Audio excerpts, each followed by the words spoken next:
Hey guys, and welcome back to Little Black Book 91. I know I've been away for a long time, and I know you guys have missed me. Okay, listen, I am here doing my very first, Ready to Love interview since I've been back, and we are starting off with an explosive one. We're starting with Sabrina. How you doing? I am fabulous. That's what I like to hear. Looking lovely and beautiful as ever. Thank you. No worries at all. Sabrina, it's been a pleasure watching you on our screens. I know we've done part one of the reunion. There's still another part to go. But you have given us many, many, many highlights on the show. So there's a lot to dissect, a lot to talk about today. Yeah. But before I get to that stage... before we get there, we like to get to know the people that come onto this channel and get to know you a little bit better. And before I get to that stage, we got to make sure you're human first, because, you're really beautiful, but you might be a robot. We never know. I'm definitely real. Okay, I got to test it. I got to ask some questions, got some human verification, and make sure you're actually human. Is that okay? And then I click the box. And then you click the box. I got to put the puzzle in the puzzle box. Got to make sure, I'm not a robot. You're not a robot. You know what I'm saying?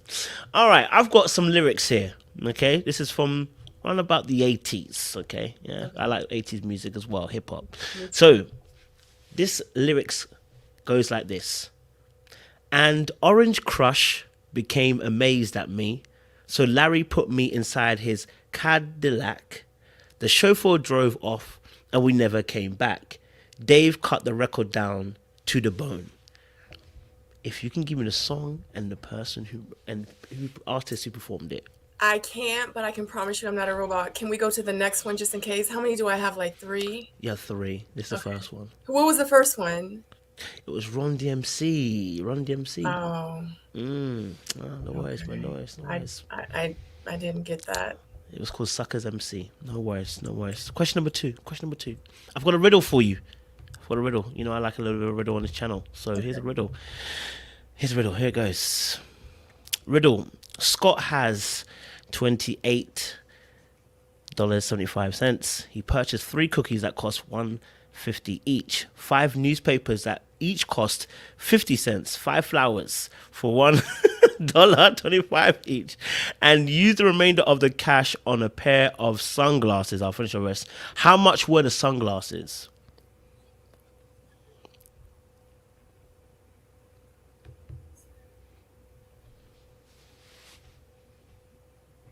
Hold on, 50 cents. To be honest, I haven't worked it out, so I know the answer, but I haven't worked it out.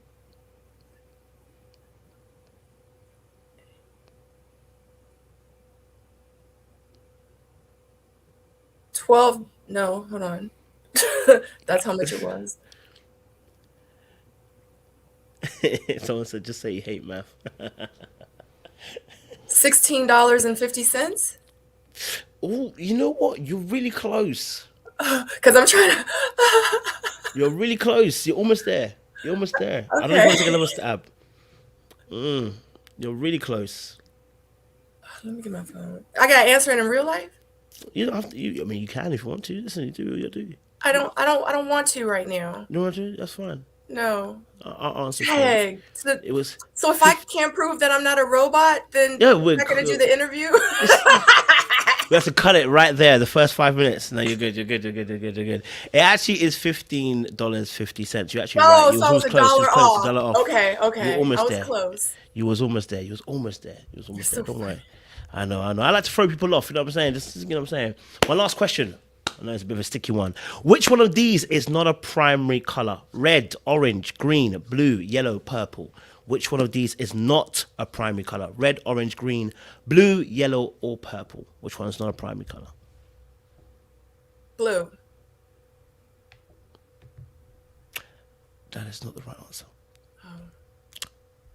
The correct answer is green and purple. There was actually 2. So red. I said green. Sorry. Yes, green, purple, and orange are all colors that are not primary colors. But I didn't think blue was either. Or is it? Blue is. Blue is a primary. Red, blue, and yellow are primary colors. I know, it's crazy. You know, I took her back to elementary school. But don't worry, Yeah, but listen. because that's what I was thinking of. Because my daughter's like, yellow and blue makes green. Like we do that. So when I was thinking, I was like, Don't worry. um, it's a trick question, kind of, because there are actually more than one. So don't worry, you're yeah, good. You're good. You're yeah. good. But I All really right, thought that blue was a primary color. But I guess I was wrong. girl. Blue is a primary Tripping. color. Blue is a primary color. Oh, but what did I say? Okay, I don't even want to. I think right now I'm on the show. Yeah. I don't know. It's Don't ask me what 1 plus 1 is, because I might get that crap wrong too. Okay. don't worry. They're all trick questions. So don't worry. They're all trick questions. Just to warm us up. You know what I'm saying? Just to warm us up. So don't worry. You're good. You're good. We know you're a human being. Listen, the way Yay! you've reasoned that we can tell you're a human being. So don't you worry. Listen, I came back from holiday and I'm on fire. This is how I feel. All right, cool. Listen, you've passed our human verification. We appreciate it, Sabrina. A little bit of fun there to start off the interview. So I like to always ask the same question to everybody when we start these kind of conversations. And the first question I'm going to ask you is, Sabrina, who is Sabrina and what is Sabrina's story? Oh God. How much time do we have? I got all day. Oh, okay, because that's gonna take up a lot of time. You give us your story. Yes. Sabrina is someone that was not born in this country. Okay. I was born in Seoul, Korea, to a Korean mother and a Creole father. And I came to the United States when I was about 5 years old. And when I came into the United States, I did not know any English. Korean was my first language. I had to learn English. Okay. And probably up until about the second grade is when I could speak English fluently. And moving forward, growing up in my younger years, it was really, really hard for me because I was teased a lot because of my speech and how I spoke, and because of my accent, and because of how I looked. And I'm like 7, 8 years old, you know. I remember in the third grade, just a quick story. I remember in the third grade, my mom and dad, they used to have, you know how like your parents have like that can of change, or like that little tub thing in your house full of change. And I remember being in the third grade and taking a bunch of change that my parents had in the house to school, and I was giving other kids money so I could so they wouldn't be mean to me. And I remember my teacher called my parents, my mom, and was like, your daughter's here passing money, away in school, and, she can't do that here. And I took like a little Ziploc bag of money, and that's what I did. And when I got home, my mom, of course, not being from this country, I guess she didn't understand like why. Um, I didn't have the luxury of growing up and having parents where they sat me down and they talked to me and they nurtured me, and they, wanted to understand more about me, and, how was your day at school? Like, I didn't have that.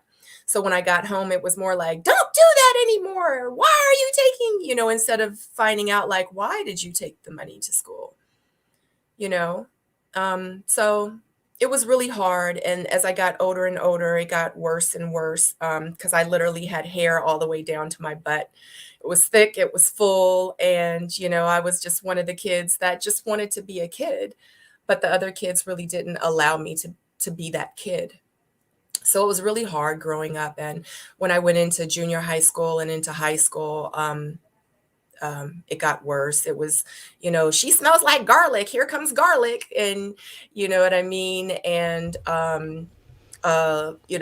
kids walking by me and had scissors and would act like they wanted to cut my hair. And people would, I had one girl, she befriended me and tried to act like she was like my best friend, just my friend. And then like 2 weeks into the friendship, she was like, come into the commons area, which is the cafeteria area in high school. She was like, come into the commons area. She was like, I want to ask you something. She was like, I want to talk to you about something. And she literally pulled me in the commons area in front of the whole school and was like, "Did you go back and tell da da da da da da?" And I had no idea what she was talking about. She literally just made up a story just to kind of just embarrass me. And I couldn't believe it. And I remember I started crying. And I remember I ran out of the cafeteria area and I was like, I could,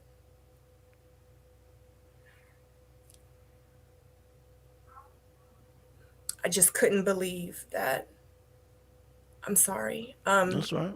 I know you know me like on the show and stuff like Mm. that. And I do get emotional. Thank God I'm healed from these things now.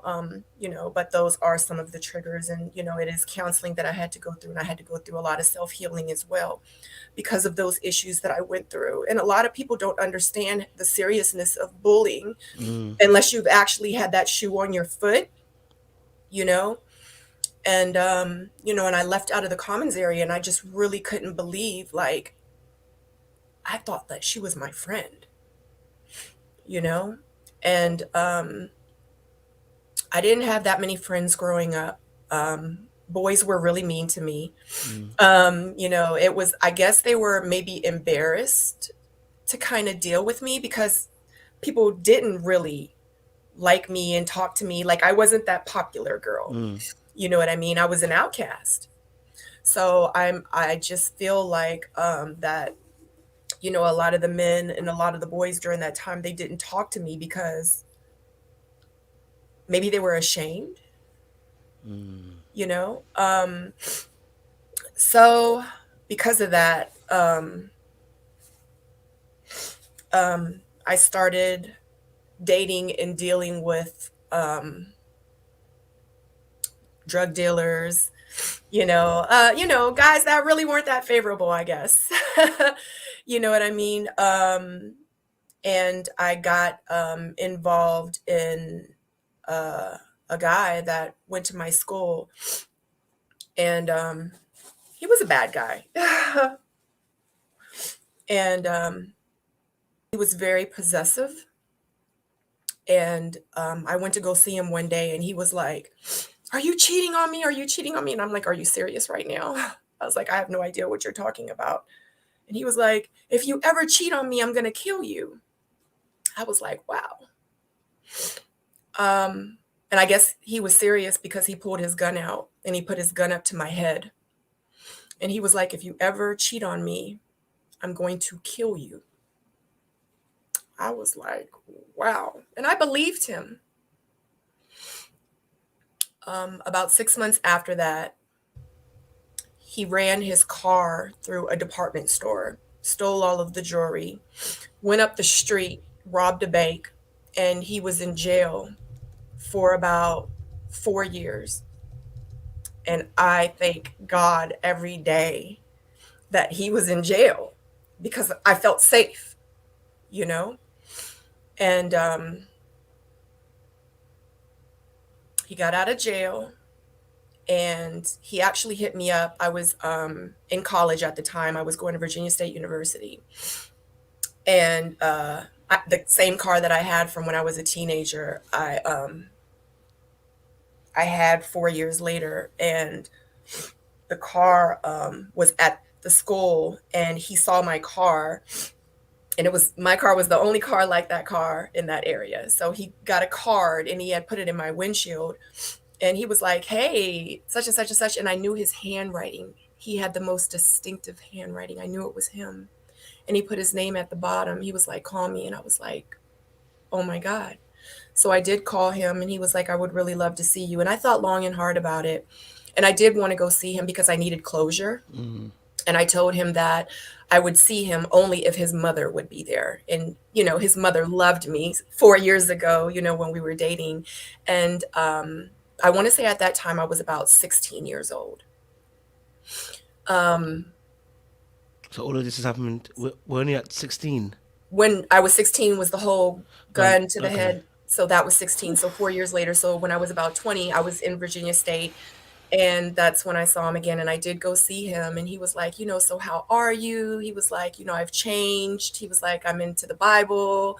He was like, "I had to find myself. I had to search for myself." et cetera, et cetera. And I thought that he was a changed man because he explained that to me. And I was like, wow, good for you. And he was like, is there any way that you and I could date again? And I was like, absolutely not. I was like, good luck on your journey, because I had to heal, and it took me 4 years, up until that point, I can say, for me to be strong enough to say, like, I'm good. I did a lot of reflections back on those days and those times. Because I wasn't getting the love that I needed from home. So I was searching elsewhere for it, and I had to figure it out. And I got myself into some situations. So what had happened was about 6 months after that, and he,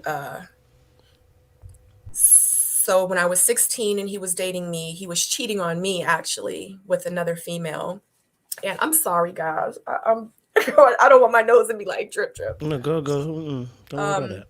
So he was cheating on me with a female, and she decided to still deal with him after he got out of jail. 6 months later, she was cheating on him, and he found out, or a situation where he found out there was a guy at her house, and he shot her. I think it was 2 or 3 times, and he killed her. And right now he's in prison for life. And I remember when I saw it on the news, I remember so many people reached out to me and was like, that could have been you. Absolutely, it could have been. So when I speak about domestic violence, yeah, I really went through it. I don't say it for fun. When I talk about being bullied, I don't talk about it because it's cool. I talk about it because it's things that I actually really experience. And I want to educate people on those things and let them know that it's kids out here killing themselves because they're being bullied because of their sexuality or their nationality or because of their skin color or whatever. It's serious issues that we have going on in this world right now. And on top of all that other BS that we're dealing with, we have to deal with COVID and making sure we don't catch that crap now. Cops killing people. I mean, it goes on and on and on. And that's why when I see unnecessary drama or I deal with unnecessary BS and crap that's so minute, it pisses me off. And that's why I speak on those things and I get passionate, and sometimes I get upset, and guess what? I might call you out your name if I see it coming from you. If no one else is going to be brave enough to stand up and do it, and I'm seeing the room and I'm reading the room and no one else wants to have that voice, I'll stand up. I'll have that voice. I'm not saying I'm always right. I'm not saying I'm perfect. But I know what is right. Okay? So yeah. Being on this show, it was one, I want to say, big trigger. Because I came on this show looking for love. It's a dating show. I'm thinking I'm going on dates. We're gonna, but it brought back a lot of different emotions that I didn't think that I was gonna have to deal with, especially in this type of environment, because it took me a long time to become the woman that I became. It took me a long time to heal from the issues that I went through and the trauma that I had to deal with as a child. And I work every day at protecting my peace. Period. And if I feel like anything or anyone is coming into my life to disrupt it, it will be Control, Alt, and deleted quickly. And I think that's why the show, I had so much frustration during it because I wasn't in control.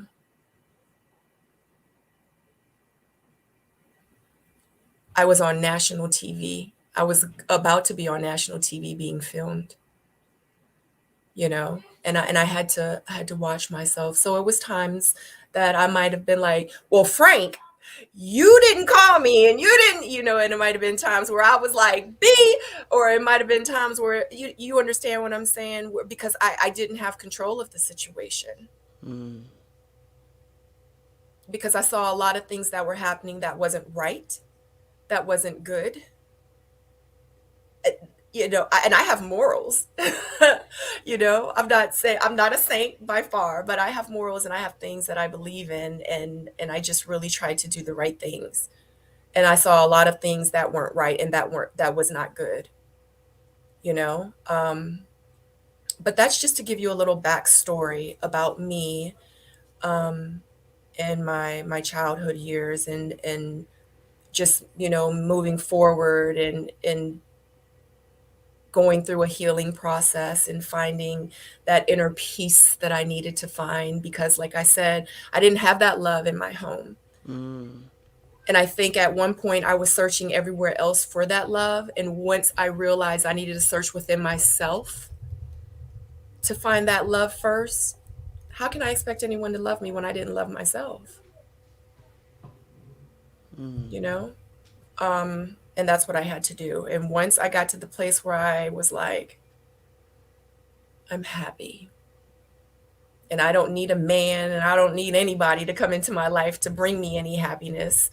I'm happy. Anybody that comes into my life is an addition to my happiness. And if you can't add to it, then I don't need you. Period. Point blank. Happiness is one of the things that money cannot buy. But when you have it and you have tasted what happiness really is, you protect it at all cost. And that's what I do. That's where I am now. I'm sorry, guys. I gotta blow my nose real quick. Oh, do you think? Do you think? You good, girl. You good. You good. Oh God, I guess I should have put it on mute. You know what? It was good to have that little. I'm You can sorry. have a little laugh in there. No worry, you're good. You're good. I'm sorry. Like, I'm one of them women that's like, my bad. It might smell a little bit No, you're good, man. You're good. though. We're with Sorry. you. We're with you. We're with you. We're with you. And you know what? It was a little light relief. So you're good. You're good. No, Okay. I really do appreciate you even sharing that, because I said behind with yourself, I said I knew we were going to get deep because I know you had been through quite a few experiences. I didn't know we had been through that. I didn't know we had that experience as well. So, Oh, I I've had honestly so appreciate it. many, and in real life, we don't have enough time. I've So been we have through a lot. I've been through a lot. That's just a the, minute condensed. yeah, exactly. That's just a little bit. That's nothing compared to what I've really been through.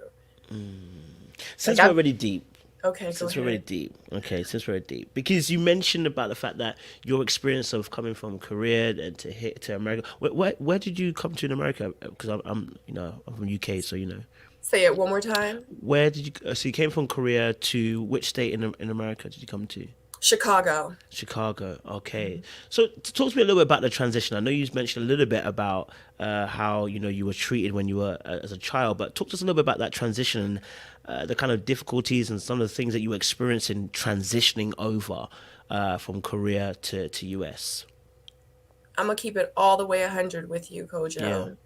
I don't remember. And I think Wow. I honestly don't remember is because I blocked a lot of that part of my life out. Wow. Yeah. A lot of people come up to me in school that went to school with me, high school and junior high school, and they're like, "Hey, Sabrina, you remember me? Like, we went to such and such together." And I'm like, "No, I don't." I have people that do that all the time and I don't remember them. Wow. I don't remember them. How does that feel when you have those moments where you don't remember them and I they're like, I know didn't you. really think I didn't really think about it so much years ago, Mm, but as I got older and I realized I didn't remember a lot of stuff, I was like, why don't I remember a lot? Like, why don't I know them? Why don't I remember? And it was because I blocked it out. mm. I blocked out that time, you know, just wasn't a good time for me. I just focus on the good times now. I don't focus on the bad times anymore. obviously, and we know obviously from the show that you are looking after your parents. You were looking after one of your parents. I know you. You had a loss recently, so my condolences. Thank you. Um, when you were younger, because I always try to see how home life is, because as kids, like you said, as a child, it is the most precious of times. You gain memories there and experiences there that formulate as you're an adult, right? Yeah. You kind of mentioned it a little bit, but you kind of made more mention of school. What was home life for you then, growing up? Then, I mean, what was your kind of relationship with your parents at the time when you were younger?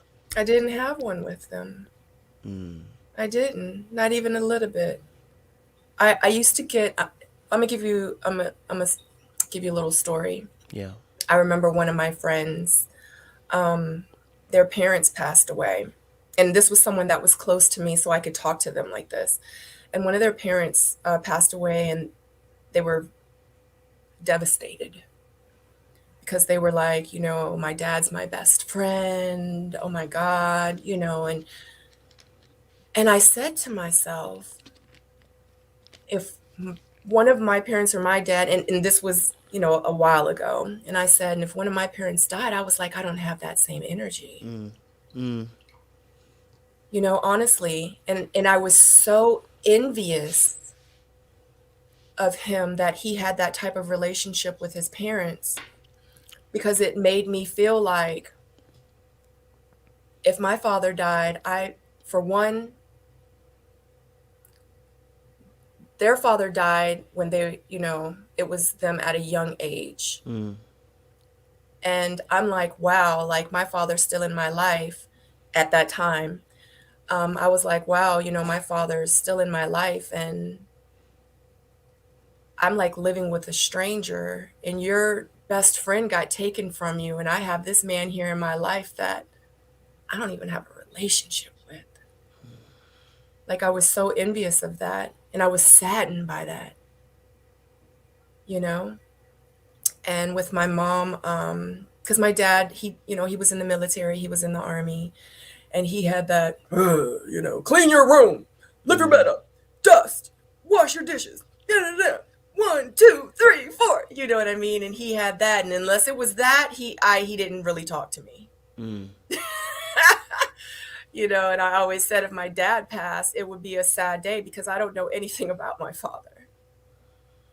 And then with my mother, her from not being from this country, it was a big cultural difference. You know what I mean? And growing up, she wanted me like this, like that, like that. Like she was raising me as a Korean woman. Mm. And I was Oh. like, not in, no, I don't, in this world, I don't show up as Korean boo. Mm. True. Yeah. No. No. This is true. Yeah. So a lot of stuff I had to learn on my own, how to be a Black woman in this world. What's that like? Because you're, like you said, you're summarizing a very unique experience. Hmm. Your your mum is raising you in a different culture. You're coming Hmm. to America. Even Black American is different from Black European. So Right. that dynamic in itself. What was that like, having to navigate the different cultures and trying to find your place in terms of who you are and formulate who you are? Very, very difficult, because I had to realize that because I wanted to be accepted. I always wanted to be accepted. You know what I mean? But with each different categories of Black Mm. and women and colors, and I didn't fit into hardly any of them. And that little circle that I could have fit into, I'm like, but that's not me. That I don't. That's not how I roll. Like, I'm not gonna roll like that. You know what I'm Mm. saying? Like, you know, it was hard. But as I got older, I realized I didn't need to be categorized. I didn't need to fit in nobody's circle. I didn't want to have to. I didn't need to belong to nobody. I didn't. You understand what I'm saying? I walk Yeah. in my own lane. And once I found that light, that's the best light I could have ever found. That's the light that I stayed in, and I'm still here now. Do you have any siblings or anything? I am the only child. Oh, wow. Okay. So you're navigating literally this by yourself. Everything that I've learned I learned on my own. I literally, everything that I learned from being in the streets. You know, because when I was 21, I had a situation that happened with me and my parents because of the, you know what I Temptation, yeah. mean? Yeah, I left, and when I left, I never went back up until recently. Hold on one second, please. Yes, because I said I was in, and guess who needs to clean it up? Sedora, make it happen, please. Okay, love you. I'm on my interview. I'm on my interview. I'm on my interview. Help a sister out. Come on. Okay. Love you. Okay, okay. Well, help mommy out. Love you. Okay. Sorry. I keep forgetting to put it on mute. Yeah, it is. It's an interesting thing. Nah, I love that. I'm not saying a thing. I love that. Go for it. Continue. Okay, okay. So what was I about to say? Okay, so yeah, so I left home, and I, got my own place. I had a great job, but it wasn't enough because I'm on my own at this point, but I wasn't making enough to uh pay my bills, and like it was oodles and noodles, peanut butter and jelly sandwiches, you know what I'm saying, like big box of pancakes, and like I had to make it work. And I remember I did try to go home, and I was like, and I was gone for maybe about 2 or 3 years, and I tried to go home, and I was like, Mom, I was like, I can't do this, like I'll try to live under your expectations. I'll do what I need to do because I can't do it out here by myself. And she was like, yeah, we don't want you here. I was like, oh.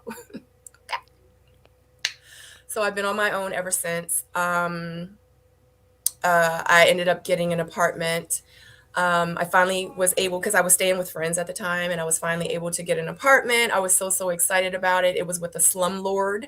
My rent literally was like $300 a month. It was in, and I was living in Richmond, and it was a bad part of Richmond. I mean, it was like in the East End, but it was way over here. And look down on the, look, hold on You, one you second. I'll mute you. Don't worry. You could.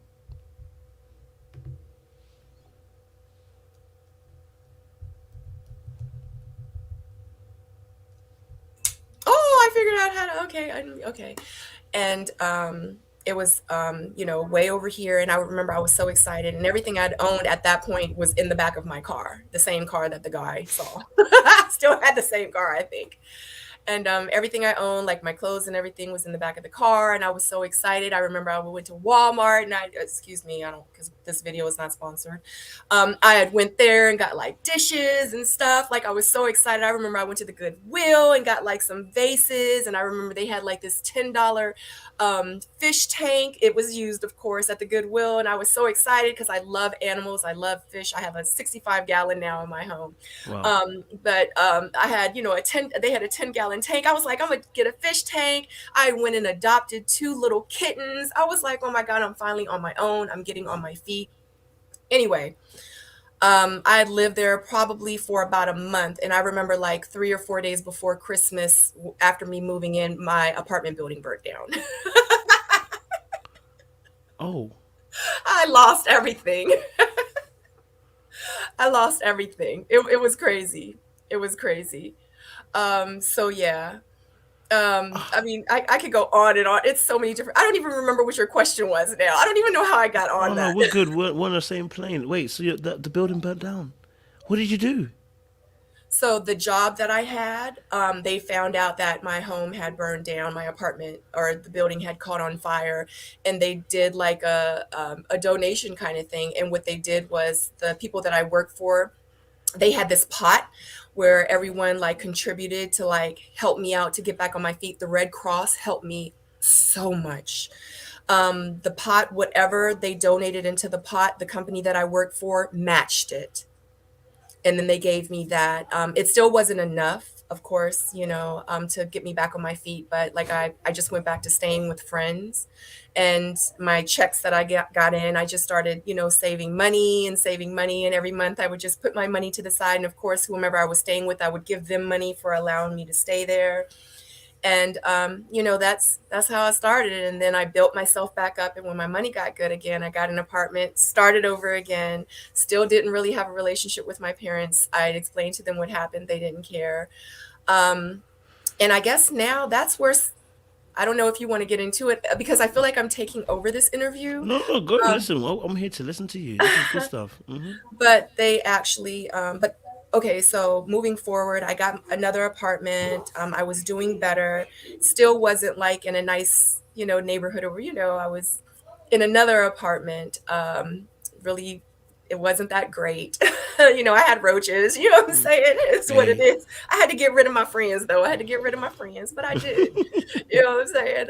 But that was my life at that time. And I remember as time went on, I was just grateful to have a roof over my house and to have electricity and heat and, food. So I was absolutely grateful. Um, Moving forward, skipping over stuff, that's how I started dancing. Mm, Well, how I started working at a strip club. mm. And give me 1 second, please. No, it's right. Do your thing.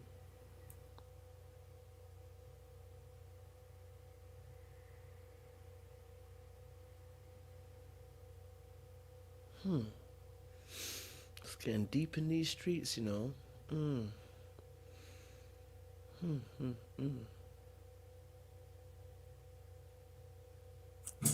I'm back. no worries. Okay. Okay. So what had happened was I started working at a gentleman's club, Mm, and I was working at the front door as a hostess. mm, And like I was that lady, like when you came in, it'd be like $5. No, it was actually a really, really nice establishment. It wasn't ratchet or anything like that. It was really, really nice. So when you come in to pay your cover charge, like you would have to give me the money. You know what I mm, mean? So I did that, and I did that for about almost 3 years.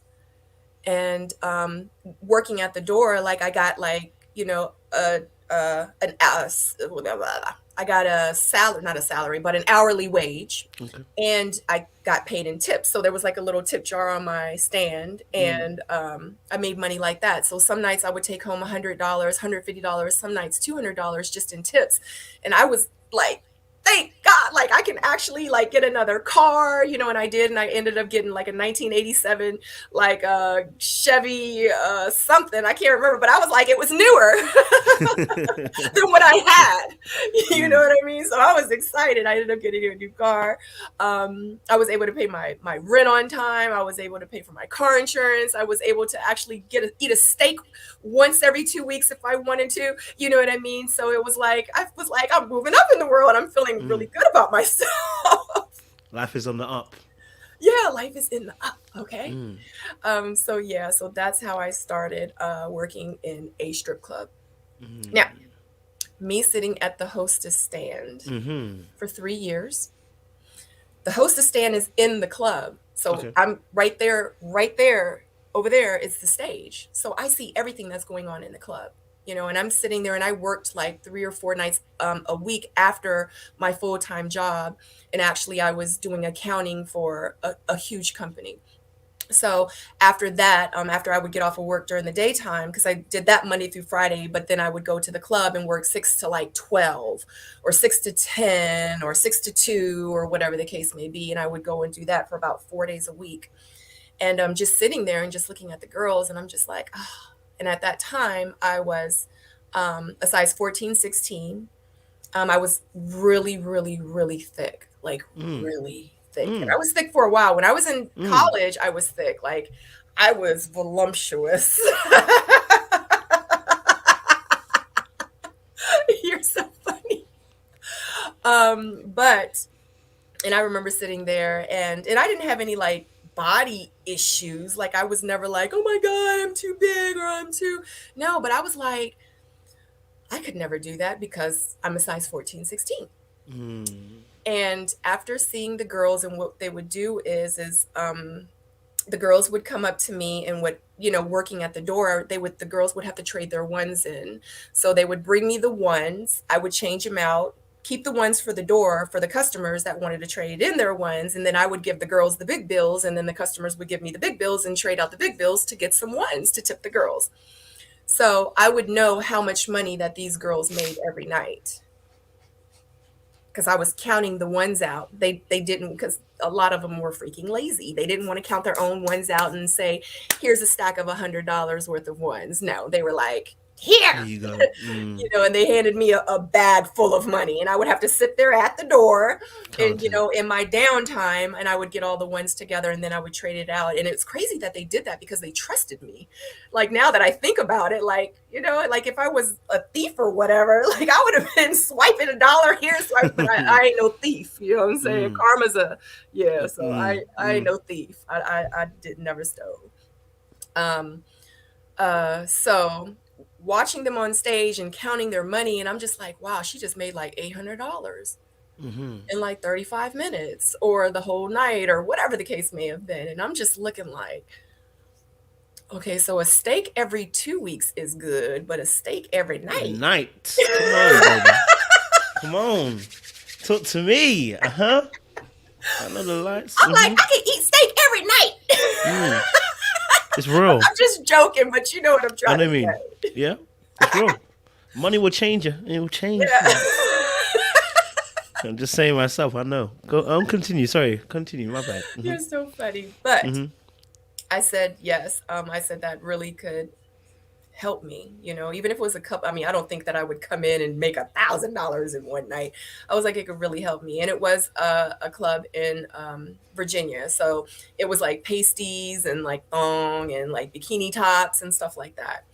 And I said, you know what? I want to do that. I said, I'm going to lose weight and I'm going to do it. Oh, okay. Lose weight. Why lose weight?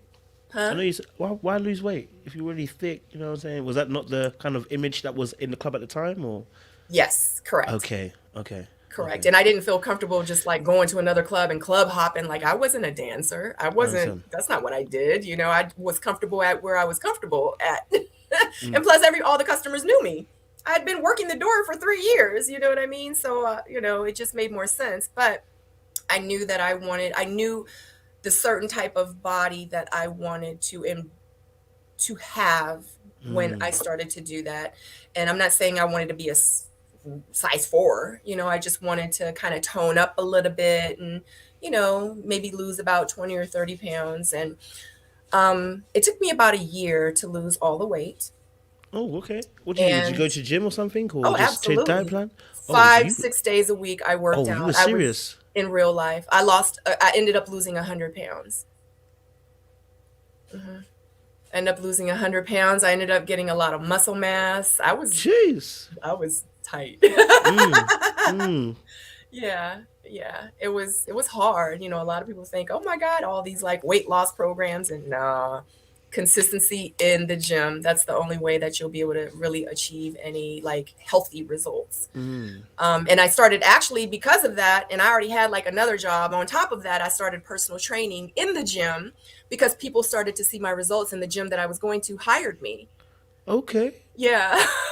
Because a lot of people were requesting for me to train them. They're like, we've watched you within the year. We really see your results. Like, what are you doing? And I was like, I'm just doing this. What were you doing? And where were you getting information from to get to that kind of shape then?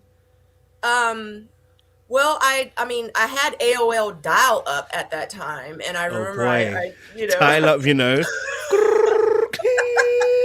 So I looked on the internet for stuff, but I asked other personal trainers that were, in the gym or whatever, because you do get to a point where like you start plateauing, and then it's kind of like I need to start changing stuff up. A lot of people don't understand. You can't keep doing the same thing over and over. You're not going to get any results, especially working out. So I started. I know I'm getting off topic. No, you're on it. Okay. Yeah. So I started doing that. And once I lost the weight, I remember the club that I was working at on Wednesday night, they had the wet t-shirt contest. On Thursday night, they had amateur night. So the week before, and I had already knew in my head that I'm about to do this. So the week before, I was like, hey, so the customers are coming through the door. So all the regular customers, because everybody knows strip clubs have regular customers, you know what I mean, coming through the door.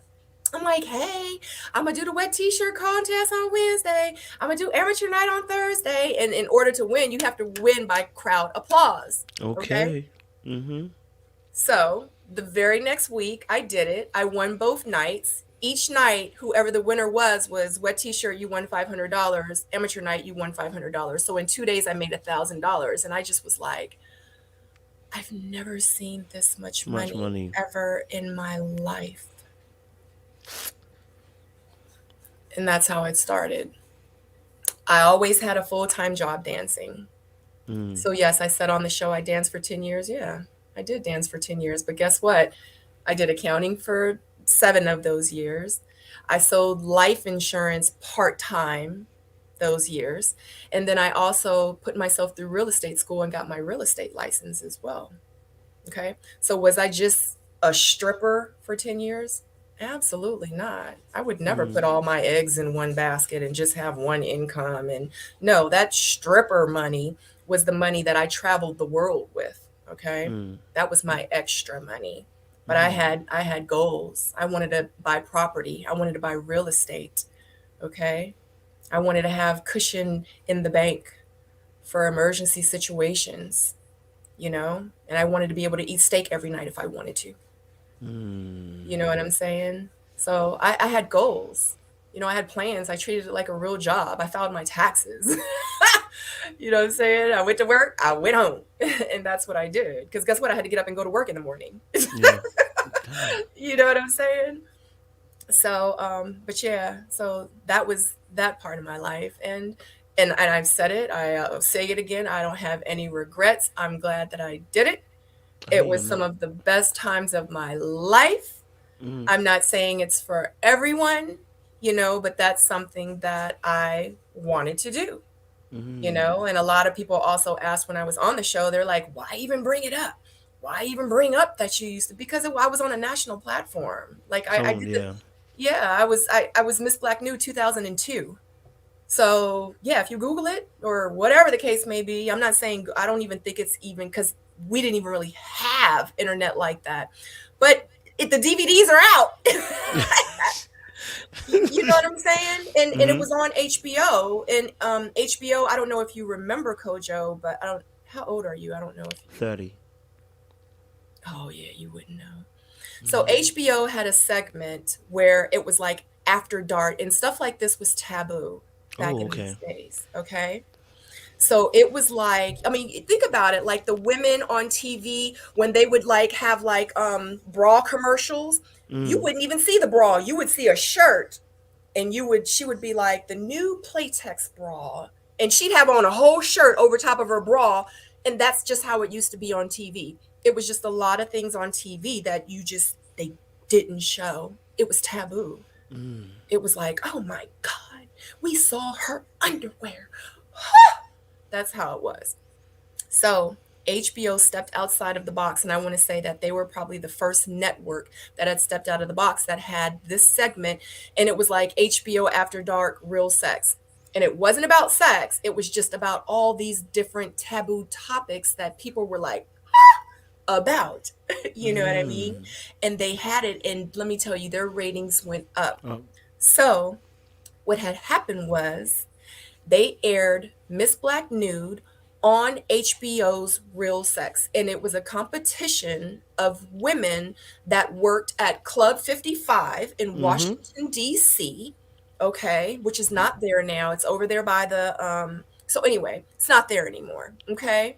They call it the double nickel. It was one of the most, that was the club, okay? Mm. People, celebrities that would come into DC, into town, would go to this club, okay? That's how, okay? So everyone knows that's watching this right now. If you know what the double nickel with Club 55 was, it was that spot, okay? Mm-hmm. If you know, you know. If you know, you know, Read your okay? Bibles. Mm-hmm. So in 1997, when I saw this, I was like, oh, wow. Like I'm sitting at home, eating my chips, watching TV, chilling. I remember watching the previews for it and saying, Miss Black Nude goes to Jamaica, 20 women, go in this pageant, this stripper pageant, and they're going to get flown to Jamaica. And like, it was categories like talent, evening wear, swimsuit.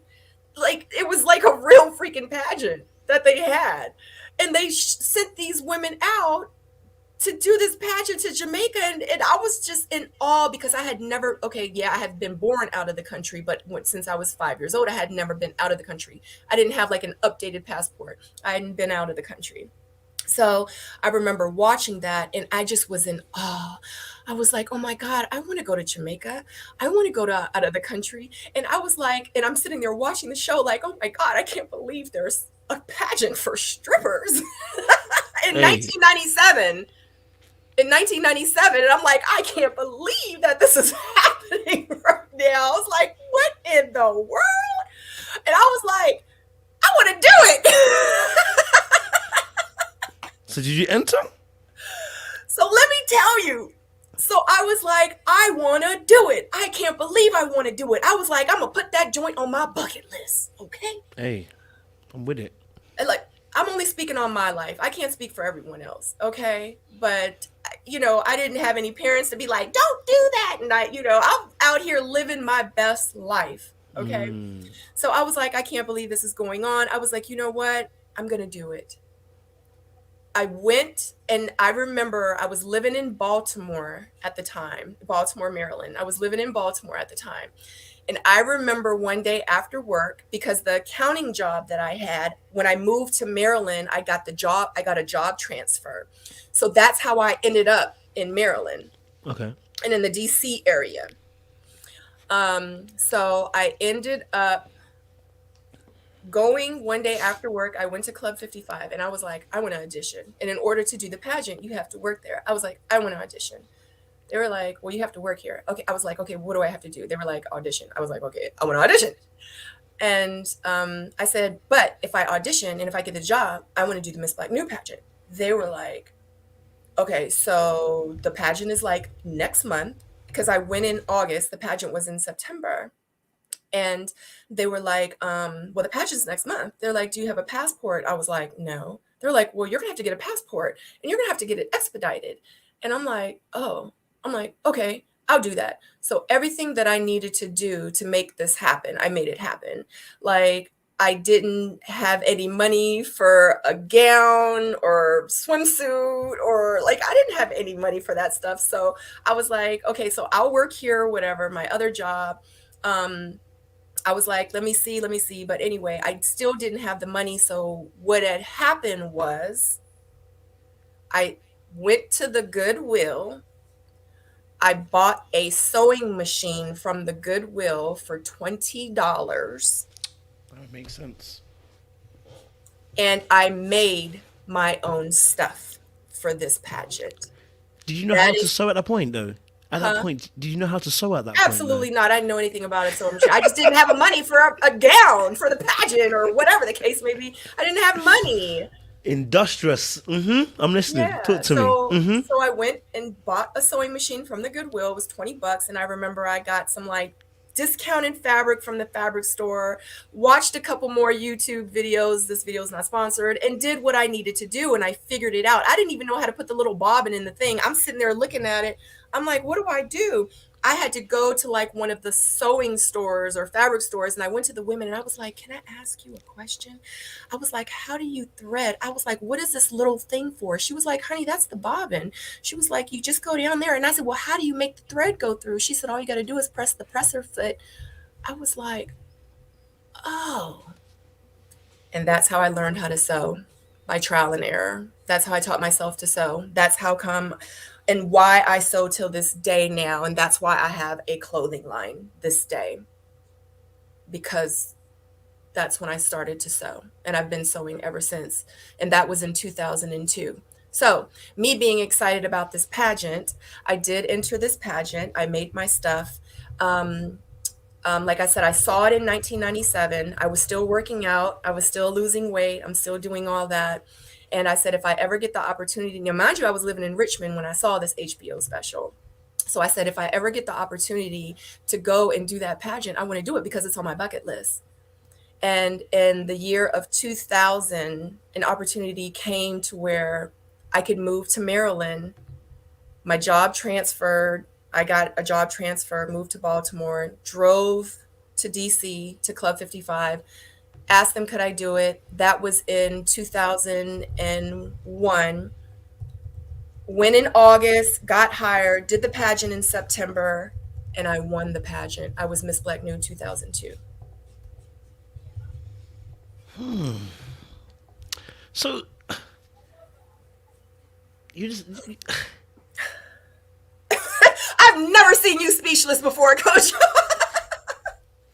because you know what, it's weird because you how does like because obviously you're obviously a hustler, right? But I I am. don't even like even the word hustler because I think you are an entrepreneur. You are a Yes, a creative, go-getter. Yeah, a yeah, creative. a Yes, creative, right? So you make the best of whatever situation you're in, and you seem to make it work for you. And that's what's really it's as a creative myself, it's what's inspiring and what I'm trying to take from the story because that's what I want to hear because it's like, we say as Christians that faith comes through listening and through hearing, right? So when I'm right. hearing your story, I'm like, yo, I can't be complaining about anything in life because this, the person sitting in front of me has gone through all of this and still finds a way each time to kind of come out better off than when they enter that situation. So Yes, that's why the sewing story was really interesting because it literally linked in to what you were literally doing, talking about starting a job, going to pageants, and then suddenly exactly. sewing comes out of that. Do you know what I mean? And your fashion label as well from that as well. Exactly. Whew. So then how? Okay, since you've gone there already, so then how? Okay, so in this time when you're obviously now forming your label and doing your fashion and everything, where are relationships here? Are relationships happening at this point in time? Are you saying no relations at this point? Are you seeing anybody? Like, what's going on there? So I was dating, Mm, but I don't think I was that serious with it just because I knew I was in the industry, even if it was just part-time. You know what I mean? I knew that I was in the industry, and even when I tried to have serious relationships, I knew in my heart that, excuse me, I knew in my heart that they wouldn't take me as serious as I wanted them to, even if they told me they were, because I knew at the end of the day they were probably kind of like, you know what I'm saying? So, for the most part, I did date here and there, but for the most part, within those 10 years, like I did have a couple of people I was dating.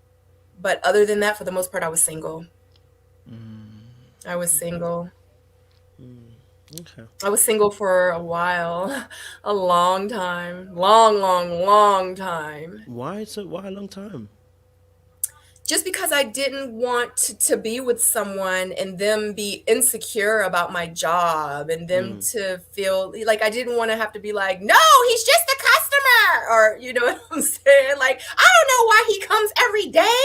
I didn't tell every yeah, he needs to come every day, but I, now I come home to you every night. Like I come home to you every night. Like every night. I cook dinner when I come home every night. I don't dance 7 days a week. Like, come on, dog. Like, come on, fill me out. You can come to the club and watch me if you want. It's not that serious. But, and then some of the guys that I ended up dating or whatever, they ended up cheating on me with some of the other dancers. And I just was like, you know what? Let me just be single. This is too much. Let me just damn. be single. So, yeah. I think he needs to write a book. Oh, we need to That see the that's feature film. next. That's Mm. next. Let me hit up Will Packer and get him to do the film. No, okay, so then when do you meet the father of your child? Then when do you meet Okay. that particular individual? So the whole dancing life, that's gone. That's Mm, been gone for a while. Okay. Um, that's when I started doing real estate full time. So I did that, and I had been doing it for a while. And when I met him, I was like, I think I'm like really ready to get into a relationship. Like I'm not even a relationship. I was like, I'm ready to get married. Period. mm, mm. I was like, I'm ready to get married. Okay. When I met my daughter's father. And when I met him, I was just, at first it wasn't even like, oh, wow. I mean, he went to the same gym as I did because I've always gone ever since me losing all that weight. Twice in my life, I've lost 100 pounds because after I had my daughter, I lost another 100 pounds. Mm. So one thing about me is I'm always in the gym. Always. I stay in the gym. I love being in the gym. It's a release for me. And it's good for your body. you know I was going to the gym all the time, and this guy was in the gym all the time too. So it was just to the point where he would walk by and he'd be like, hey, and I'd be like, hey, that's the guy that's in the gym all the time with me. So it was just like we just started speaking. And he and I, moving forward, we talked a couple times in the gym, and then he was like, can I take you to dinner? And I was like, sure, like, why not? I'd been single for a while. Mm. And we ended up going to dinner. We ended up talking, and of course, I was like, so like, where? Because at this point, I'm intentional. I'm like, have you ever been married? Do you have any kids? Like, what is your goals? Are you interested in being in a relationship? What was your last relationship? How many Mm. kids do you want? Where are you at right now in your life? Like, like, how long have you been on your job? Are you happy with your job? Are you happy with you? Like, you know what I mean? So it's like I'm asking all these questions to this man because I'm dating intentionally. I'm dating to meet a husband, you know, or I want to start dating to meet a husband. And, when I asked him all these questions, and, let me tell you, every answer was on point. Mm. Okay. Mm. So I was like, okay. Mm. I was like, I think I might like him a little bit. You know what Come I'm on saying? now. Just a little bit. Okay. So I remember when the show first aired, it was like, yeah, I ended up meeting my daughter's father, and I found out he ended up being married with kids and had a whole nother baby mama with kids. And people were like, how you not know? Okay, so I'm going to explain it to you. Okay, I don't like putting all my personal business out there, Mm. but, you know, I owe you one. So I appreciate you. um, the reason I didn't know is because my daughter's father was in the military. Oh, Okay, it be like that. it'd be like that, and Mm. everybody that know, It be like that. it'd be like that. Mm. And military men can go into a whole nother state, Yep. whole nother country, Uh and huh. have a whole nother life. Mm. And he was here in this area for 3 years without his family. Haha. So I never saw a family.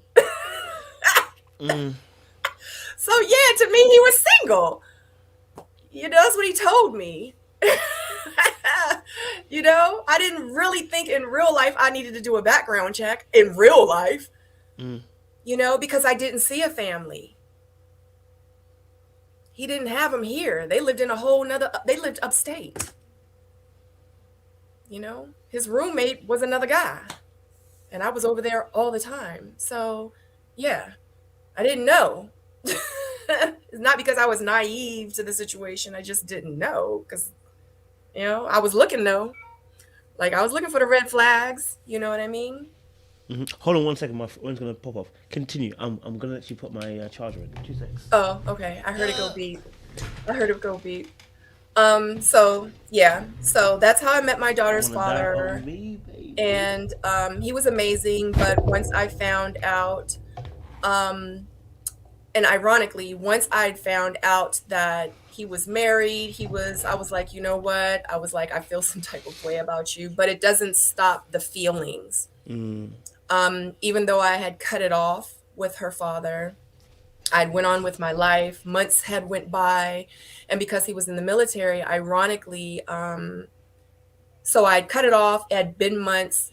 I want to say February. I want to say February, the very next year. He and I didn't have any communications with him. I'm like, dog, you married. I'm like, I'm intentional. And I said, and you Mm. don't fit my intentions right now. Mm. Like we could never have anything. You're not in the space of where I am right now. Like whatever. And for real, I really don't even feel like that I could even be your friend because you told me a bunch of whole big old lies, whole lot of lies. And, I can't trust your word. So Mm. what do I need you in my life for? Because now I'm going to always look at you as a liar. True. Or, or I'm going to have feelings about you. I'm going to have my reservations about you. So I want to say at least 6 months had went by, and he had hit me up like January, and he was like, "Hey, how you been?" I was like, "Do I even answer?" So I was like, "I've been okay." I'm like, because I don't have no hard feelings to this man. He's just not the one for me. And I Mm. thought that he was. I thought we were working towards that. I mean, we had been dating for a while. And and I was like, I don't have any hard feelings. He was like, "Yeah, well, I just want to let you know that I'm actually leaving here and I'm moving to Hawaii." And he was like, "And I leave in February." I'm like, "Oh wow, you leave in like a month." He's like, "Yeah." And he was like, "I felt really bad about how everything happened with us." He was like, "I would love to take you to dinner, just to sit and talk with you," because he was like, "What I did was wrong." And, me being the woman I am, I'm like, okay. I'm like, I really ain't, like he's leaving anyway. He's about to leave forever, Mm. pretty much. Because after he leaves Hawaii, he's probably going to go somewhere else. You know what I mean? So, um, eventually I ended up, and I just told him I needed time. So this was in the beginning of January, and I want to say like in February-ish, and it was ironic for Valentine's Day because I had been up to that point, that was almost like 6 or 8, maybe 6 months or 8. I don't remember the time frame, but I had been single the whole time. And I remember right before Valentine's Day, he was like, "Hey, what are you doing?" I was like, "Nothing." He was like, "I know you got a Valentine's Day date or whatever." I was like, "No." Mm-hmm. I was like, "I'm still single." I was like, "I Mm. just don't be all over the place like that." I was like, "No, I'm good."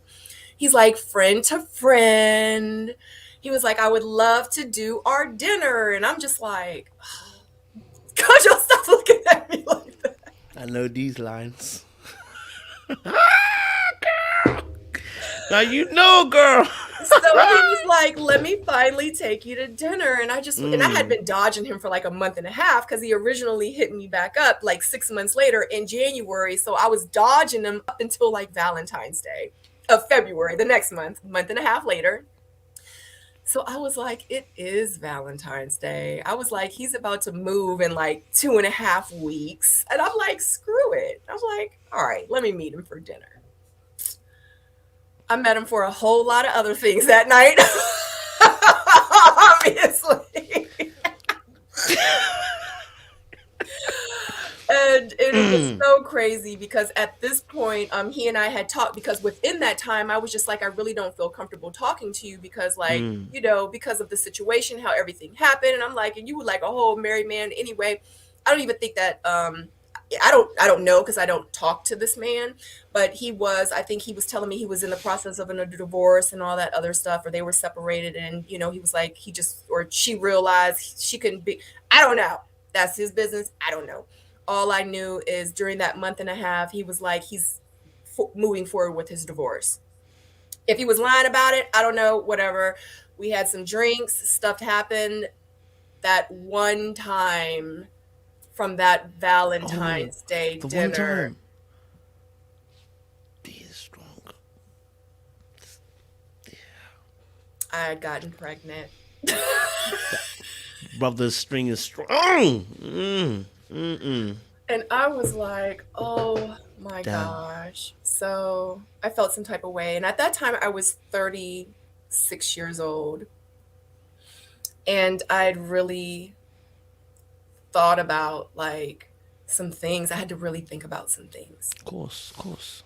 You know what I mean? Because that was a hard, hard time for me because it's not just about me at this point. It's not about him. It's about a life. So I really had to think about some things. And as you all know, I moved forward with that thing, obviously. Hey, I'm with you, man. I'm with you. I'm with you. But yeah. And then after that, he tried to be there for me, but it just didn't work out. Yeah, And, with me while I was pregnant, yeah. he just tried to, but he just was such a mean person to me. And it was reasons why he was, he was very controlling, and it pretty much was if I didn't do it his way Yeah. with my daughter, then it was no way. He just didn't want to be in either one of our lives. And I'm just keep it 100 because I'm always 100. He wanted me to give my daughter his last name, and I said I refuse. I said, you're not even going to be in his life. She's going to have to go to school and have a whole different name than her mommy. And people are going to wonder why her name is different from her mommy, and they don't even see anybody else. Like it needs to make sense. I was like, I'm not going to do that. I was like, she's going to have my name. I was like, if we're married or we're going to move towards something and us really trying to make this work, then yes. And I'm like, but you have no desires to do that. And he was like, well, you know what? F you, F her. And if she's not going to have my last name, then F the both of y'all. I don't got to be in either one of your lives. And haven't really heard from him since, Since really. So such is the way. yeah, but she's good, she's smart, she needs for nothing, and if I gotta, work 10 jobs to make it happen for her, then I will. There's a good question that someone asked. I mean, it came in my mind, but someone's asked it as well. Is there any similarities do you feel to your father in terms of this gentleman and your father? Is there any similarities in terms of characteristics, personalities, kind No. of thing? No. Okay. Mm-mm. And see, that's one of the things that when I had to soul search, when I was doing my soul searches, I'm like, am I looking for my dad? Mm. You know what I mean? I'm like, is this daddy issues? Is that like I really had to think about it, and I was like, no. Mm-mm. Because as soon as some crap pop off, I'm out. Mm. You know what I'm saying? I really want a husband. I mean, I get it. it is what it is. I'm just at a place in my life where I'm ready. You know, I did the therapy. I went through that process. I did find myself. I am in a great lane. I am, you know, where I need to be able to add to my partner's life. I just got to find a partner first. So no, it ain't about me finding my father. It's about me finally finding a soulmate, to find someone where I can spend the rest of my life with them. Who doesn't want to have somebody? Who doesn't not want to have anybody? I love being in a relationship. I love it. It's just, I'm not going to settle. I can be by myself. I'm not going to be miserable with somebody. I'm happy now with myself, my daughter, and my life. I'm not going to be with someone and be miserable. No. So obviously, after that, how do you find yourself on Ready to Love then? Because you're a beautiful woman, I'm sure, keep yourself in shape, you know what I'm saying? Like, why Ready to Love? What's happening that Ready to Love is coming to play? Why not? I mean, in real life, I've done everything else in the dating scene. You know what I mean? Like, I've tried dating apps, and I've gone to clubs, I've gone to Home Depot, I've gone on blind dates, friends hooking me up, and I've dated people that slid in my DM. You know what I'm saying? Like, I've done it literally all. The only thing I haven't done was a reality TV show about dating. That's the only thing I haven't done.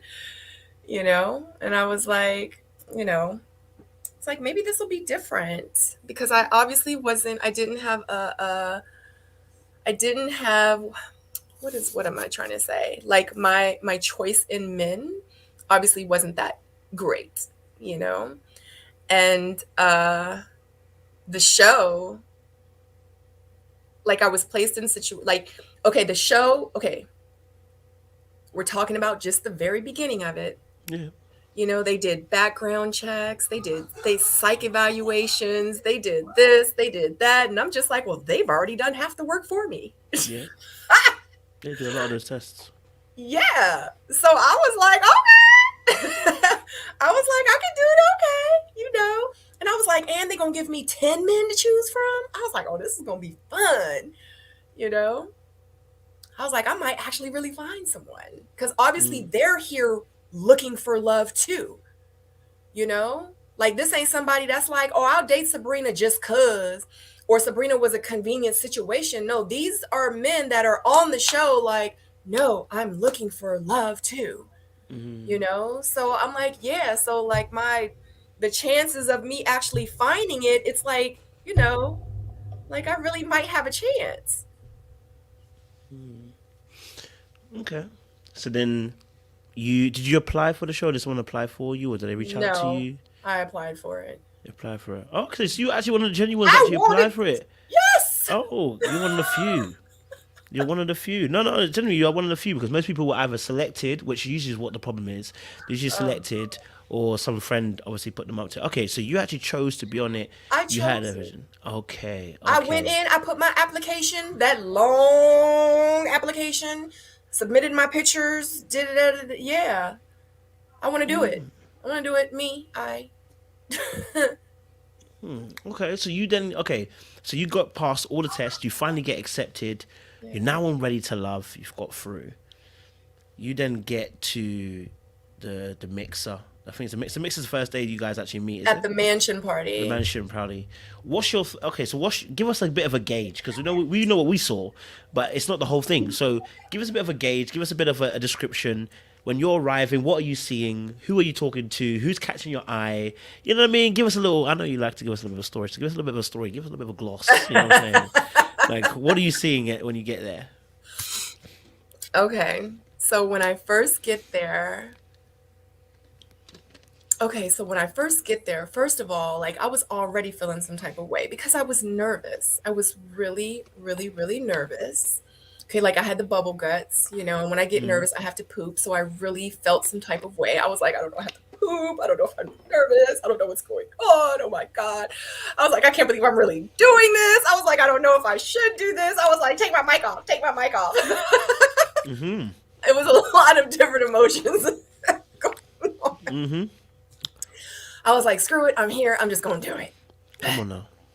Yeah, so I was like, oh my God, I hope I don't slip and fall. I mean, it was just all these different things going on. Like, I hope a boob doesn't pop out. I hope, like, there are guys here that I really do, like, might you know what I'm saying? Because I don't want to be here and be like, all 10, like, oh God, like, at least give me something to, even me coming in with an open mind, like, oh, I, like, I want to try to, but I don't think I can. You know what I'm saying? So. And then I was like, I hope it ain't no hating ass women here either. So, because that'd be a lot. So when I walked in, I was like, okay, I was like, I'm gonna do this. And when I walked in, I was like, I'm just gonna woo-saw. I was like, you know what?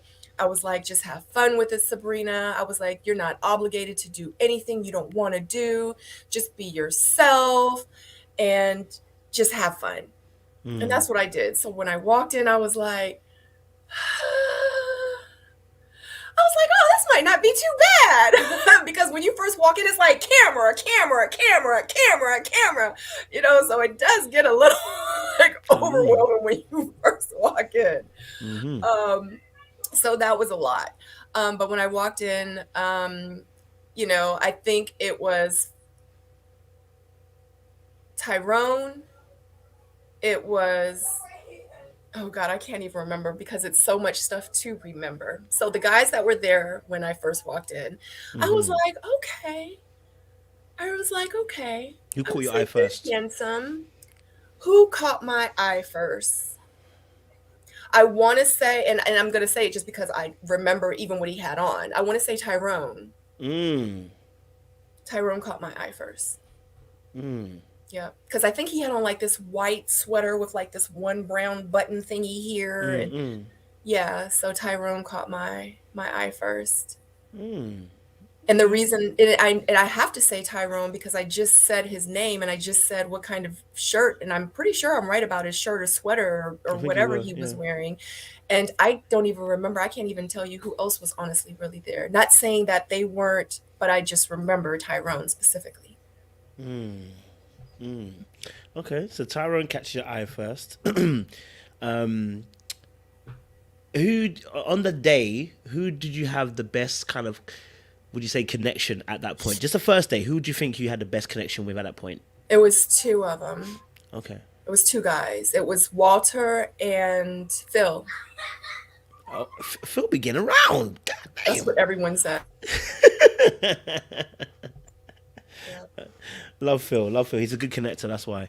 Okay, so yourself, Phil and Walter, the two people that you connected with on the first day. Oh, my camera's gone off, but don't worry. Don't worry. You'll be all right. I'm gonna Okay. change my camera. You'll be all right. You'll be I'm all like, right. do I stop? Do I? I don't know what's I'm going gonna have to change my camera. It's gonna be a little bit. Oh, Oh, this there we go. awful camera. I'll put another camera on. Hold on. There we go. It should be back. It will come back in a second. Okay. So Phil and Walter had your kind of connection with.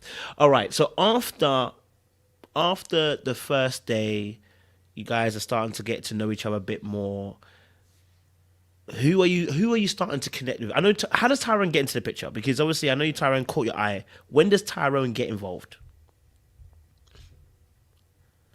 So Tyrone gets involved because, so with the Tyrone situation at the mixer, um, even though like he came in and he was singing the Korean song, and FYI, yes, I know Korean. Okay. I just didn't really know and understand what he was saying. Okay. So, but I do speak Korean. And that was like the first initial connection. And I know a lot of people were like, she just didn't like him. And I'm like, obviously I do, because like I just said, he was the first person that I recognized. I even remember what he had on. So yeah, I did like him. Okay. But even though we talked and we had that connection as the night went on, of course, I'm there to like talk to like everyone, you know what I mean? And what had happened was, um, when I was sitting with, I can't remember who I was sitting with, but I was sitting with someone. I want to say I was sitting with Walter, and Tyrone walked by, and he was just like, and he had kind of like gritted on me a little bit. And I just was like, what in the world? Like, why is he gritting on me? So, at the end of the night, I had given all the guys hugs. Can I still talk? I don't know, because Kojo isn't there. I'm Um, still here, girl. Keep going. oh, okay, okay. I didn't know. I didn't know. Um, and he walked by and he gritted on me, and I was giving all the guys hugs, and I went to Tyrone and I was like, are you good? I was like, because you like gritted on me a little bit. He was like, no, no, no, no, no. He was like, I'm tired, I'm this, I'm that, whatever the case may be. So I just was like, okay. So after that, I was like, I still want to give everyone an opportunity. I know stuff can't be, I mean, stuff isn't going to be perfect. This is the very first night for all of us, you know? So I was like, I definitely want to be able to talk to him, regardless of like I might have gotten mixed emotions or feelings about Tyrone.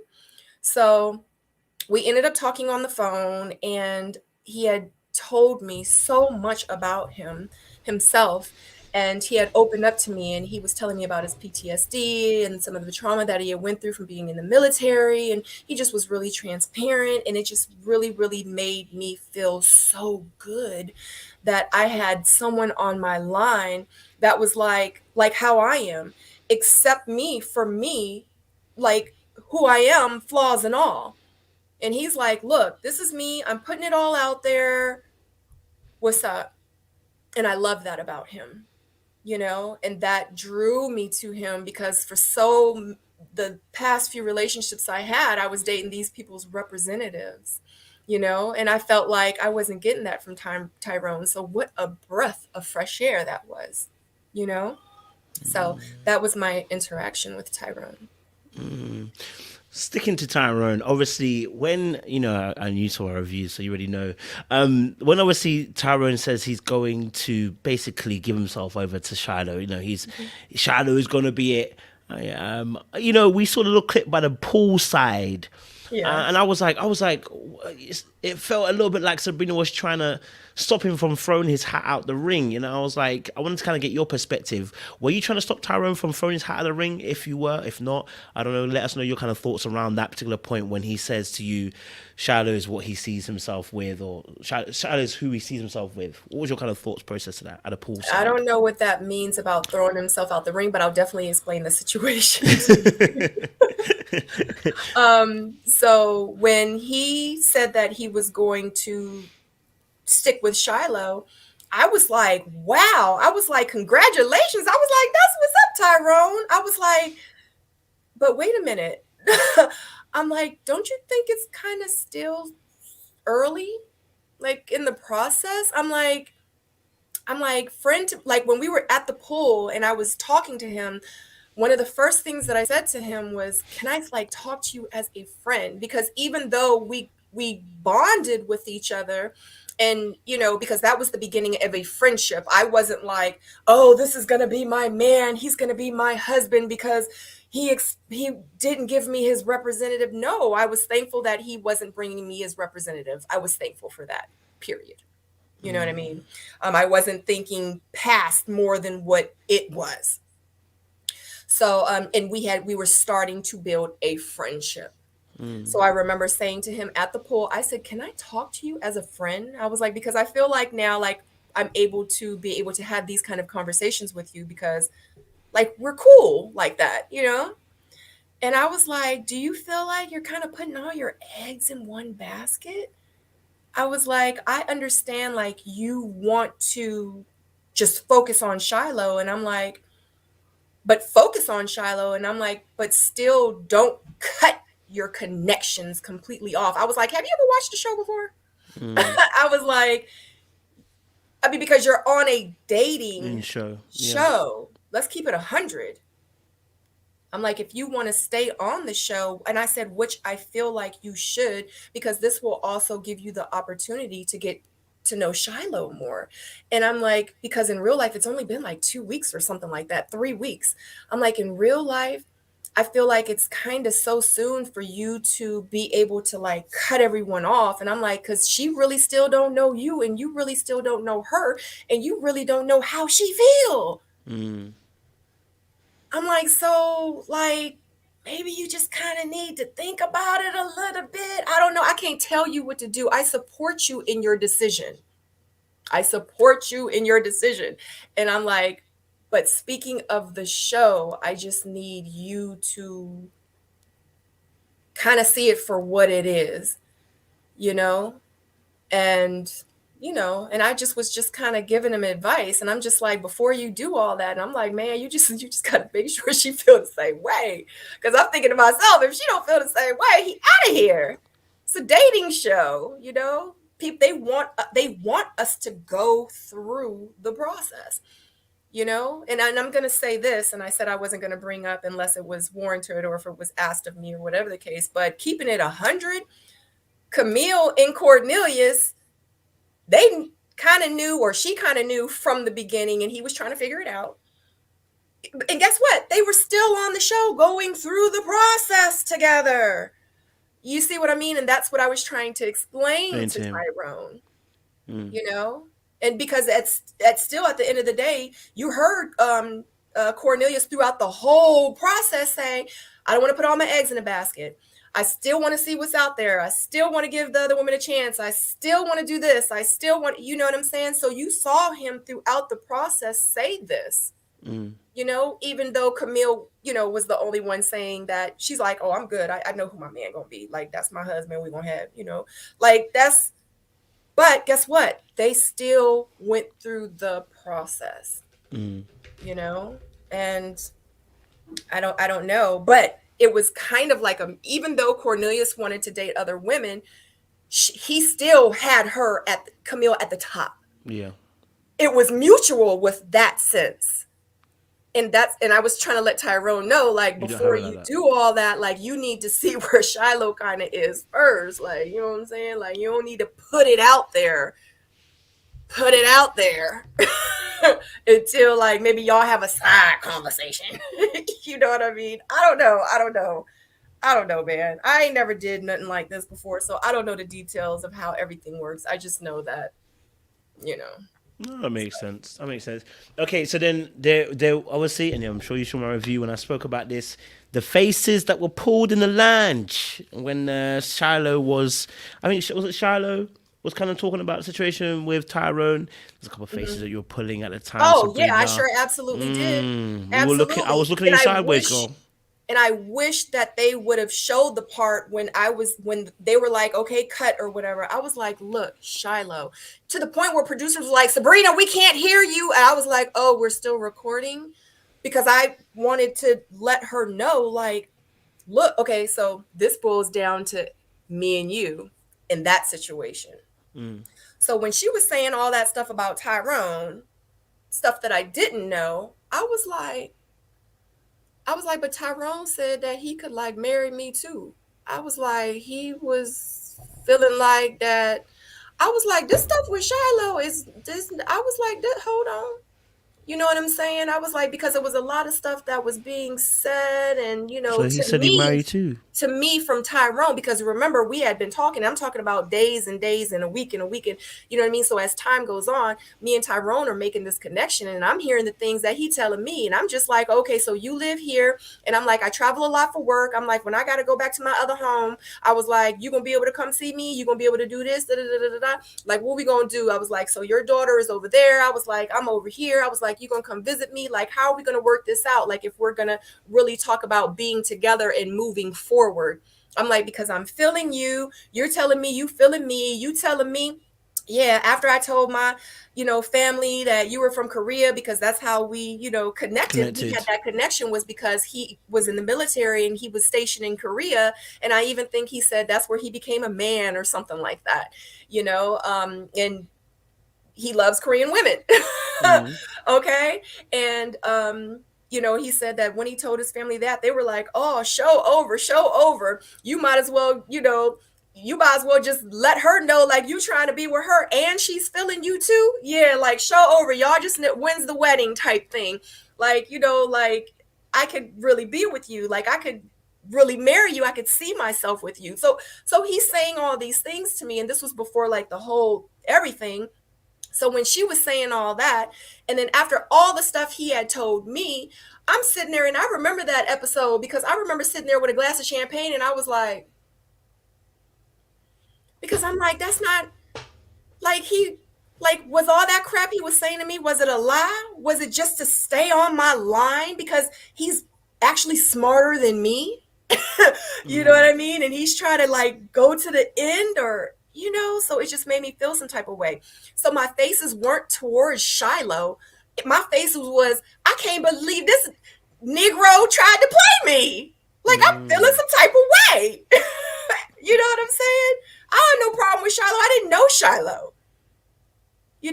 But when the situation happened where she was saying all this, and it's like, when you're in deliberation and when you're at the women's lounge and stuff is coming out and they're like, well, he said this and he said that and she said this and she said that, and or not even she said, because I don't know about the men's lounge, but with the women lounge, they were spilling tea. So a lot of these women I didn't talk to on the phone. Like, we weren't cool. So the first time I heard things was at the women's lounge.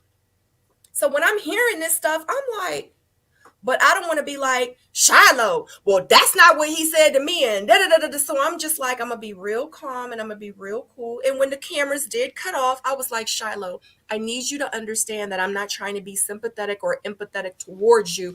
I'm feeling some type of way because this Negro was telling me something different. And it's making me feel some type of way. And of course, I think that was the very beginning of her feeling like, I don't like Sabrina, which I didn't care. A lot of people don't like me, whatever the case may be. But that was the first time I could look in her eyes and she looked at me like, you, whatever. But it Mm. wasn't towards her. At that moment in the beginning of the process, that was my first moment where I was like, people out here playing for real. Mm. And it made me feel some type of way. Because I really thought, and I'm not saying the stuff that Tyrone said to me wasn't genuine, but it's like when you're saying something over here and you're saying something over there, and it's almost the same thing, that's making me feel like you playing games. you Mm. know? And I was really upset with Tyrone about that. I was very, very disappointed because I really thought that he and I had made that type of connection. So to hear her say the things she said at deliberation, it was like, wow, you know? No shade to her, it was all shade to him. So you're saying that the facial expressions in the lounge were more to do with the situation, the fact that you found out information, rather than it being a shade to Shiloh. Shade to Shallow for what? I mean, because Shiloh was saying Because that she had the. Tyrone wanted her. Okay, so it was like nine other men or eight other or whatever. I had other connections. Why I have to? First of all, I don't do jealous. Okay, I don't do jealous. I don't do that insecure stuff. Or insecure about what? Shade to her for what? In real life, let's keep it 100. For what? I mean, because she did have the guy that you both liked, so maybe that's why. You know what I I mean? liked him, but I had other connections too. I had a connection with Phil. I Mm, had a connection with Frank, and I had a very strong connection with Walter. So you mm. see what I'm saying? So I'm gonna be upset from one of my connections that didn't want me? No, I mean, no. I'm just saying. I mean, it's still Yeah, possible. I mean, I could, hey, I could have a girl and have another girl and still shade even one if I yeah, had more no, connections. You know what I mean? yeah. Well, You know what I no. mean? Let's put No. it out there. No, I don't have Okay. any. I didn't have any animosities, anything towards Shiloh. Not at Okay. all. Not because one guy picked. That's childish. Okay. Okay. Okay. Okay. All right. So, okay, that situation concluded. Obviously, Tyron then ends up, going with Shiloh. You obviously got some other connections alongside. You have Phil, like you said. You had the Walter situation. What happened with because obviously the show, parts of the show was really bad storytelling, so we didn't really get to follow much of the actual connections that you guys actually were making. Mhm, So maybe you can fill in some of the blanks. You said obviously you were having connections with Phil. mhm.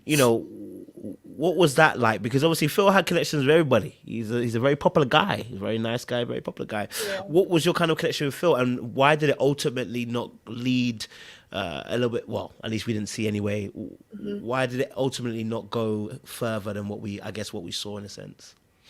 Um,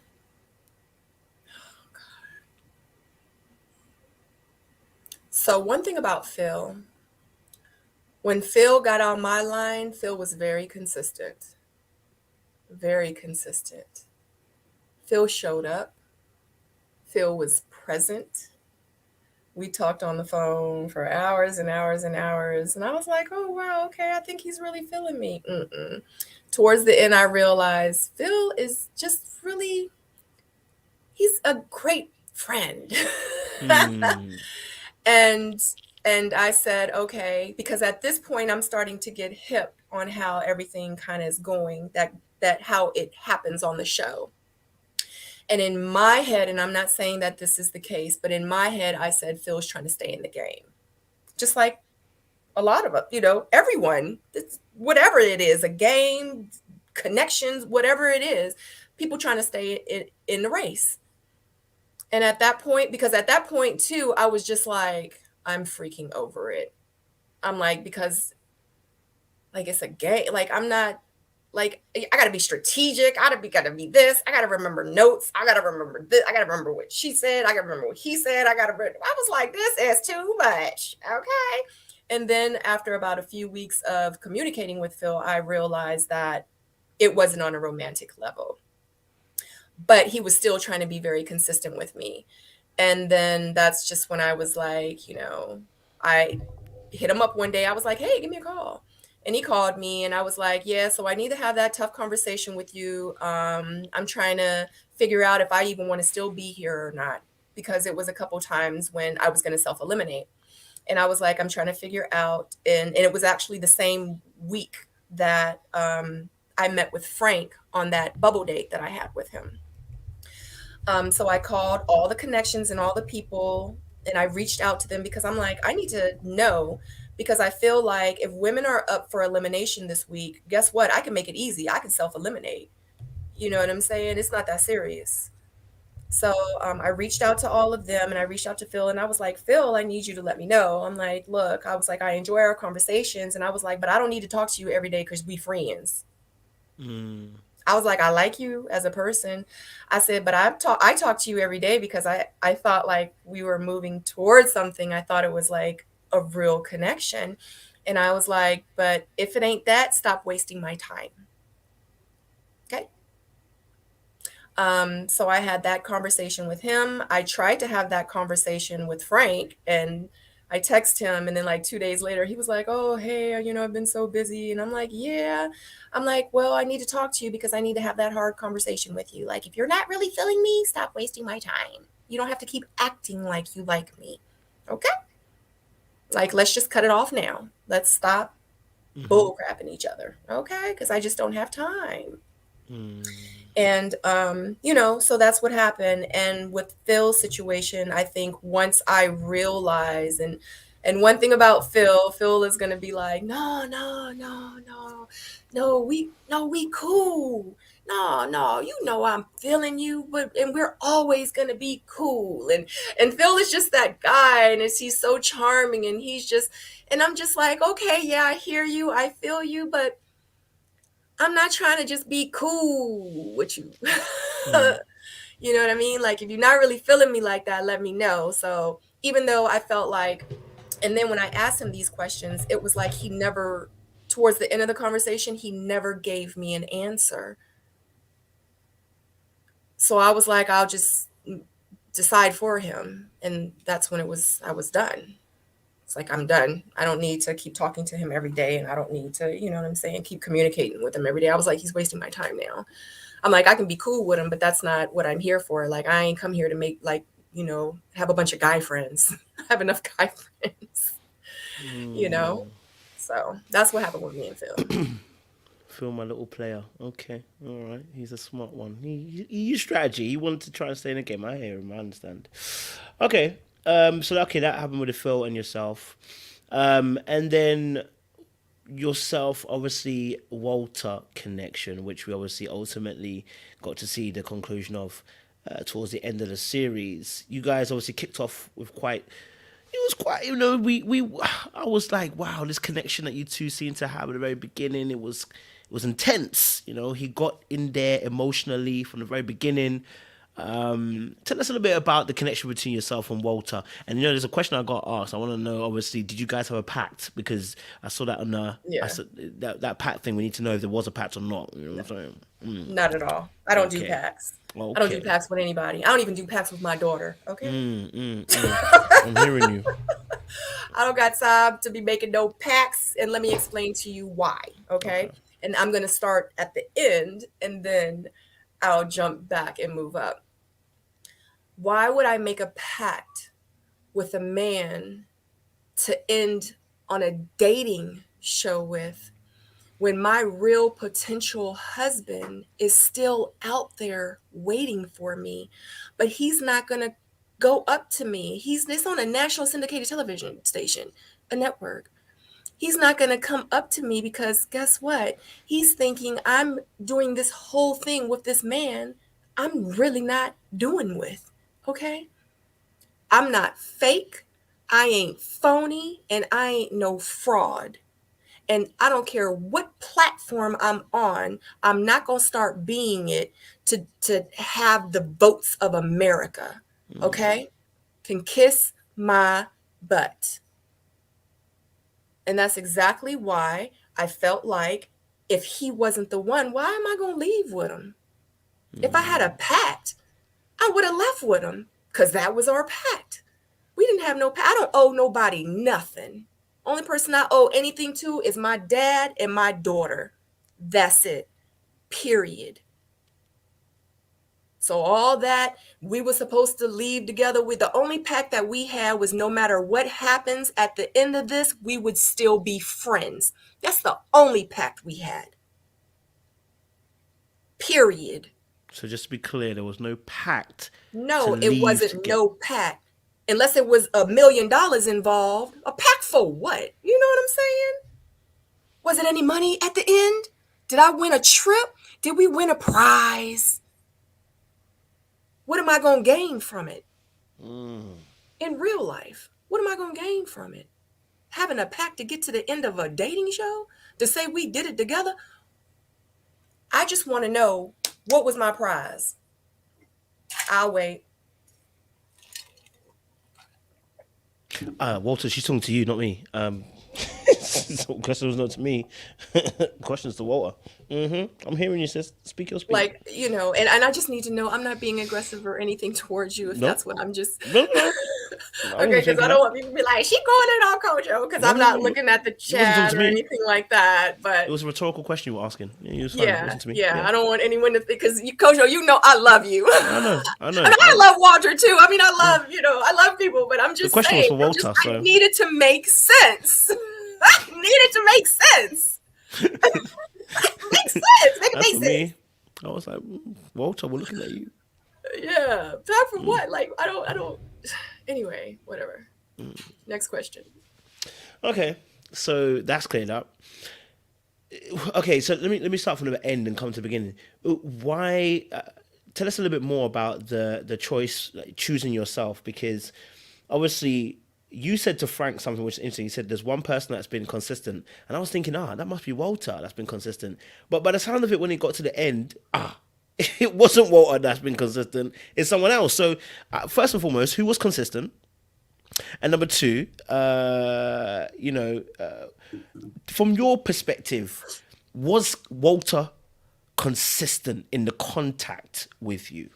For like that week and a half that I said that he was consistent, he was. He was texting, we were talking, we were communicating with each other. I was like, oh my God, I think he really likes me, you know? And Mm, this was before like the whole retreat and the issues that he had or whatever with Mumim or whatever. This was even before then. I was like, wow. I was like, I think he's really, I was like, I think he really feeling me. I'm really feeling him, you know? But then, I don't know. Just, I don't know, man. I don't know.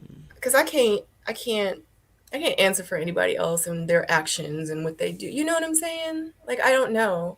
He was consistent for that little bit of time, just like Phil was consistent for that little bit of time, just like Tyrone was consistent for that little bit of time, and just like Frank was consistent every 3 days. Okay? mm. I don't know. What does consistency look like to you though?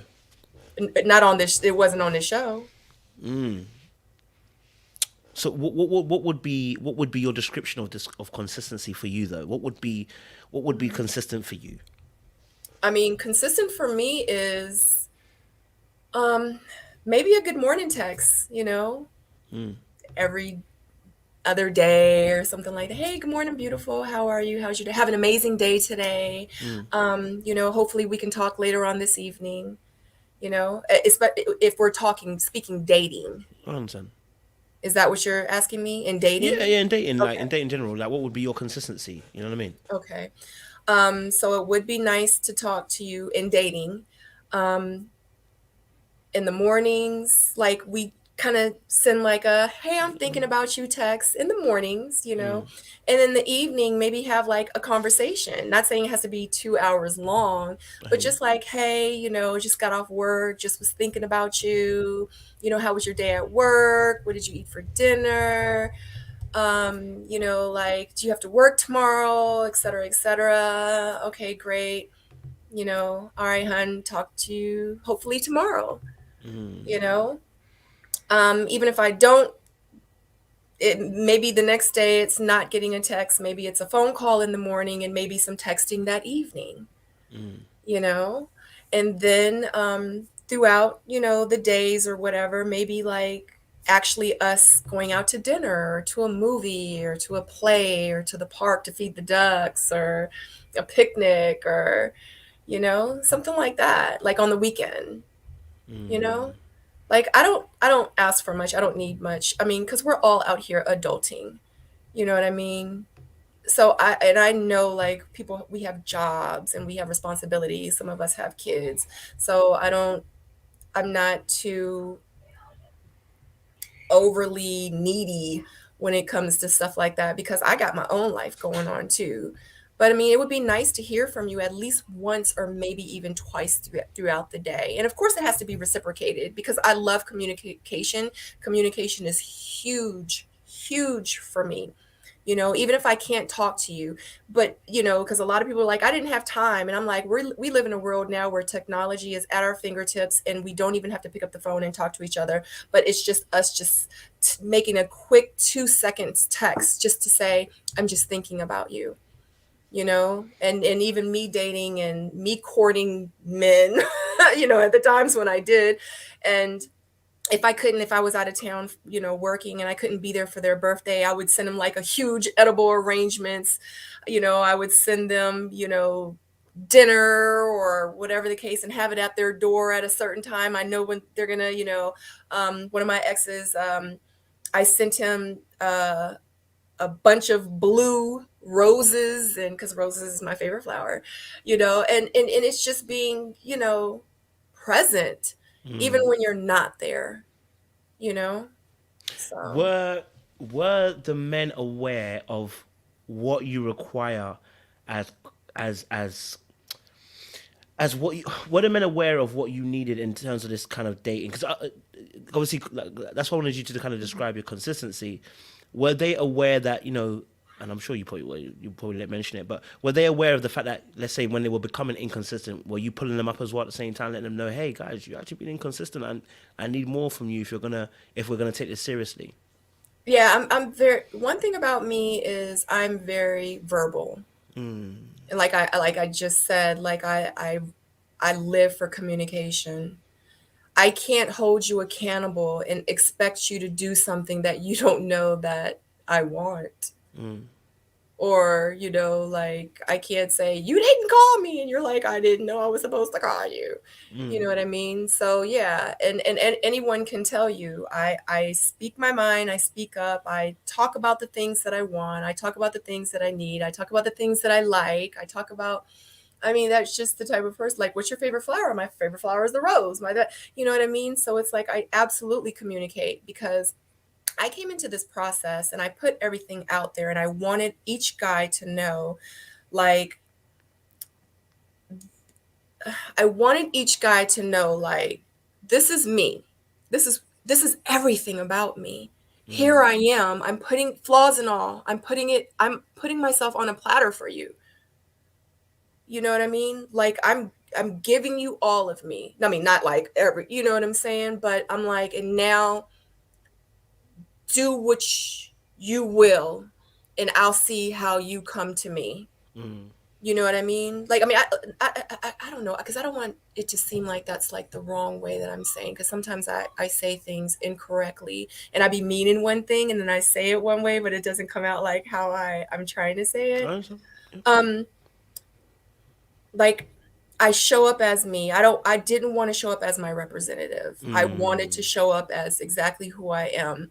My expectations, the things that make me happy, the things that make me smile, the things that would make me cry, the things that would make me laugh. I mean, you know, like I wanted them to know because we're working with such a short time frame. mm, So it's like you kind of have to, if you're really sincerely trying to go through this process, like, well, I can't speak for anyone else, but for me, that's how I wanted to show up. mm. Do you then accept Walter's excuse then that he was trying to give you space as to why he wasn't as consistent with you then? Because he said you know, he was noticing the fact that, you know, you're dealing with quite a lot on your plate, and, you know, he wanted to kind of give you a bit of space. Do you accept that? Did he make mention of that? Did he ever communicate that he was giving you space because, you know, he knew there was a lot on your plate? A lot of Um, minstrels up in here. we didn't, that's fine. We didn't really talk about it in depth. We definitely had conversations about it. And he did tell me, you know, that he had times when especially because he was training this boxer, so he was trying to focus on that. So it was times when we did communicate about that, but like I said at the very end, I know how it feels to be pursued by a man that is interested in me, and what I got from him was not that, Okay. period. So it doesn't matter, people make time for what they want to make time for. And you know, I just didn't get it. I mean, we're all busy. We all got stuff going on in our lives. Shoot, I got a whole lot of stuff going on in my life right now, but it's already been an hour and 54 minutes that I've given you to do this interview. You make time for what you want to make time for. I mean, I can't disagree with that. So, Walter, you're gonna have to answer that. Okay, so do you feel my kind of final questions around this Walter part is: do you feel Walter was emotionally unavailable from what you experienced? What you experienced? It's not, you don't have to talk about anybody else, but for you, do you feel like he was emotionally unavailable? Okay, so I'm going to tell you one thing about Walter, and this is just how I feel about it. Yeah, I yeah. don't feel like I want to answer that question and say yes. I do want to, but I honestly feel like where I am at, where I want to move forward in my life with a mate, he and I were just not at the same space. I don't I I don't know what he wants really. He might be ready to love and ready for love, but just not at the capacity at where I'm looking for it and where I'm ready for it. We're just we're we're in, we're in the same book, but we're on different chapters.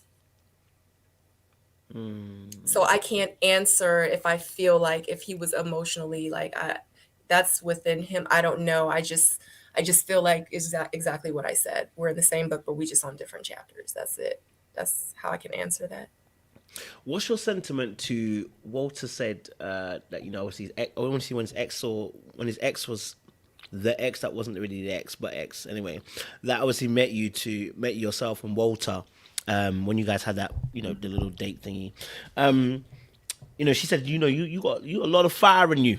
I think I heard an interview with Walter where he was saying Sabrina has a lot of fire. You don't want to come underneath that fire. Do you think he was a little bit scared? I'm gonna be honest with you. Do you No, think men not are? at Do all. you think men are scared, Sabrina? Do you think men No, are scared or intimidating when you the fire that no. you're bringing?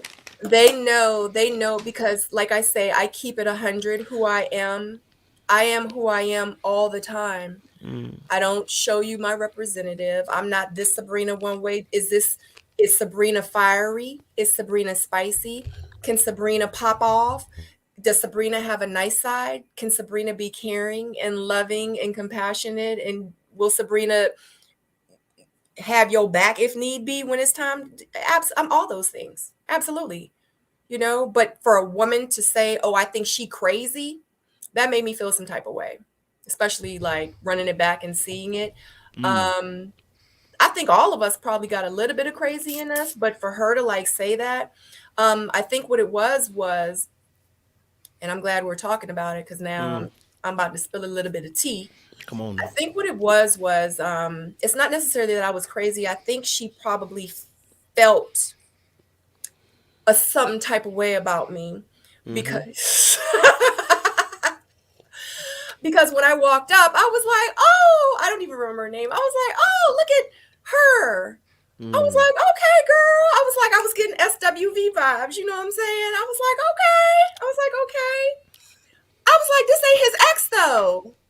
I was like, "Am I?"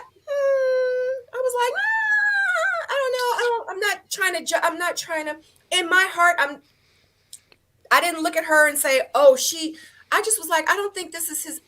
Not saying he has a type. I don't know Walter. I didn't meet Walter before the show. I don't. I saw him at a play that he did, but I didn't even know it was him because he was in character because he was all an old person in the play. I didn't even know who Walter was prior to the show. Period. Okay. So when I saw his ex when she was there, I just was like, "That's not his ex." People were like, when I was there, I was like, "You done got your snacks. You So got." you better bring it. You better bring it. We all thought the same thing. We was like, this is not his ex, but go on. Okay.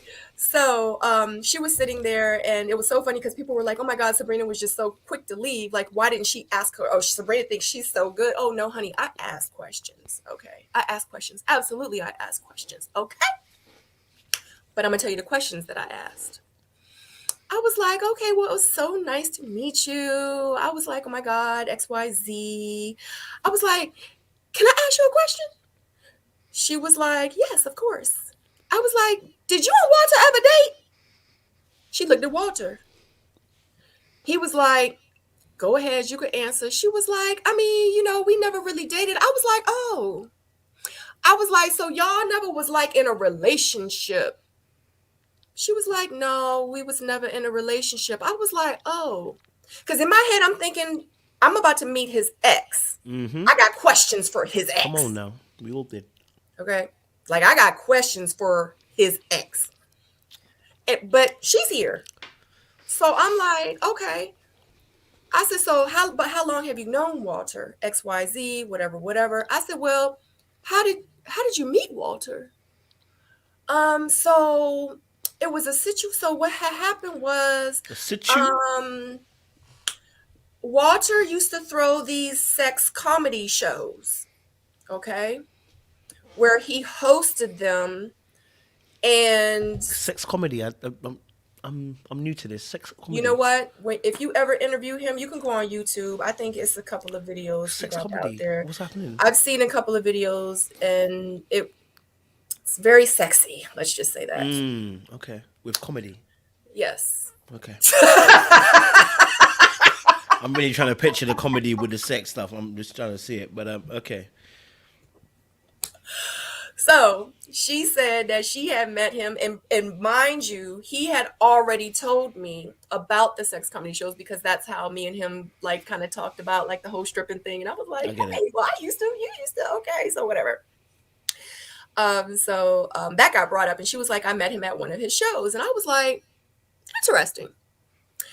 I said, so you not his ex? I said, so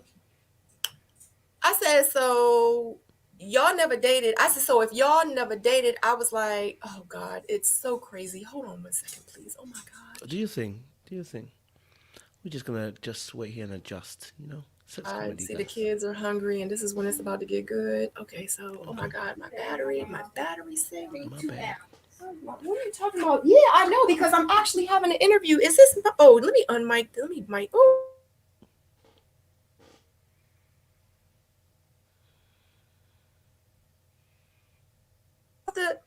Okay, so my whole lightning came off. What in the world? Are you good? What do so? Okay, I don't know. Okay, so is this okay? Is it too Yeah. dark? No, no, you're good. You good. We see you. We see you. Okay, I don't know what just happened, but I It's plugged more up my important that we hear laptop, and you. then You're the good. huh? You're good. We can hear you. Good. You're good. Okay, okay. So so I was like, well, can I ask you a question? Because I had questions. I said, well, did y'all ever have sex? Mm-hmm. Can you hear me? Oh, I can hear you, girl. I'm Because leaning in closer. because the kids are in the kitchen, and I'm Oh, we trying can hear you, girl. okay, because they hungry and I can't feed them right now. I understand. So I was like, so did y'all ever have sex? Mm. She was like, she looked at Walter. Walter was like, go ahead and tell her. He was like, I don't hide nothing from her. Go ahead and tell her. Mm. So she was like, yeah. I was like, oh. I was like, so y'all really was never in a relationship, but y'all had like a situationship. Mm-hmm. And she was like, yeah. And I was like, oh. I was like, so, and she's like, but me and him, we have really known each other for a really long time. And, we became friends because the situationship, it just wasn't a situation anymore. And, we realized we was better as friends. And, he helped her with her business, X, Y, and Z, and yeah, yeah, yeah, yeah, yeah. And I was like, oh, okay. I was like, so, but because I'm trying to figure out, I'm just like, okay, because I'm thinking I'm meeting his ex. Mm. So I said, I appreciate the information that you gave me. Mm-hmm. And I did ask her a couple of other questions, and she was like, well, is it anything else you have to ask? And this is the part that you guys saw. No, I don't have no questions for you because I thought I was meeting his ex. You not his ex. I'm not here to talk to somebody that he has situations with. So yeah, that's what happened. So, man, I don't know. Maybe she felt some type of way that I said what I said to her. I don't know. And then she was just like, yeah, Sabrina crazy. I don't know. I don't know. Now I know why you left early. Well, I left Okay. early because they told me to. The producer said it's time for you to go. You Oh, gotta leave. And okay. I was like, I don't want to leave. I was like, I want to eat my food. It was like, it's time for you to go. I was like, but I don't want to go. It was like, say you got a styling gig. I was like, I don't have a styling gig. They was like, you got one now. And I was like, okay. Just like I had a styling gig, just like Mumin had a singing gig to go to. Okay. Come on. Hmm. I hear you. I hear you. Let me speed up because obviously time is going to be against us. So, Yes, because it's a lot to reunion. talk about. Reunion. Let me jump to Oh, reunion. I did it. Okay. You're I'm back in our sorry. glow, baby. You're back in the glow. Okay. Okay, so reunion. Back to reunion. Okay. Reunion pops off. It's gone a bit crazy. Yeah. Things obviously said. Can you give us a quick background in terms of the table? Because who heard our F you up at the table? Who heard it? I mean, well, I can say I know Aisha heard it because she said she heard it. Now I can't speak for anybody else because everybody else tried to act like they didn't. Did you hear? I was in the kitchen Oh, washing so you weren't there. dishes. I could hear, but You didn't they hear were like that. right there next to each other saying it. So, but when stuff got heated and stuff got loud, that's the stuff that I heard. So no, I didn't hear her say it because I wasn't at the table at the time. I had gotten up from the table. Okay.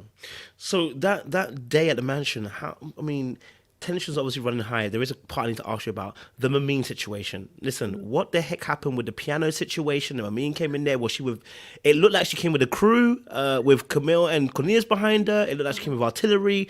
Your perspective, what did you see in that moment where she came over? I was like, oh, they coming over here to F with me. Okay. I was like, bring it. Okay.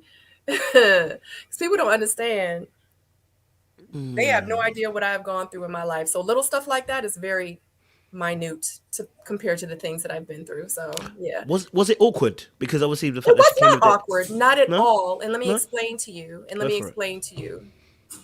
When Walter was sitting here and I was sitting here, we were playing the piano. When they walked in, I had my glass of wine. I was like, hey y'all, like what's going on? And Walter's like, like Walter, I could tell he's in his feelings, and I really tried to make him comfortable. I was like, Walter, I was like, it's cool, whatever. I was like, just be cool, you know what I'm saying? He was like, no, man. So anyway, they come over. Mumin's standing here, Camille standing there, Cornelius is standing there. Okay, so they're all over there, like in front of the piano. And Walter's playing the piano, and he's just like, if I stay real still, maybe they won't even see me. Like that's the kind of energy, because I felt like he wasn't trying to deal with that energy that they were bringing them. Like you could feel it as soon as they walked in the room, that negativity. And I think Cornelia said something like, yeah, Walter, why don't you play that song that you and Mumin wrote? And Walter was like, yeah, man, like I ain't really trying to, like, you could tell, like, that's, you done got your snacks. So, like, you could tell, and I could even feel Walter's energy where he was just like, you know what I'm saying? So I was like, Walter, and I looked at Walter. I was like, Walter, I was like, it's okay. I was like, just play the song. I was like, just play the song, Walter. I was like, it's okay. And I was like, because Mumin has a very beautiful voice. Y'all wrote a song. I was like, I want to hear it. I was like, let's hear it. I was like, Walter, it's okay. Stay right. I was like,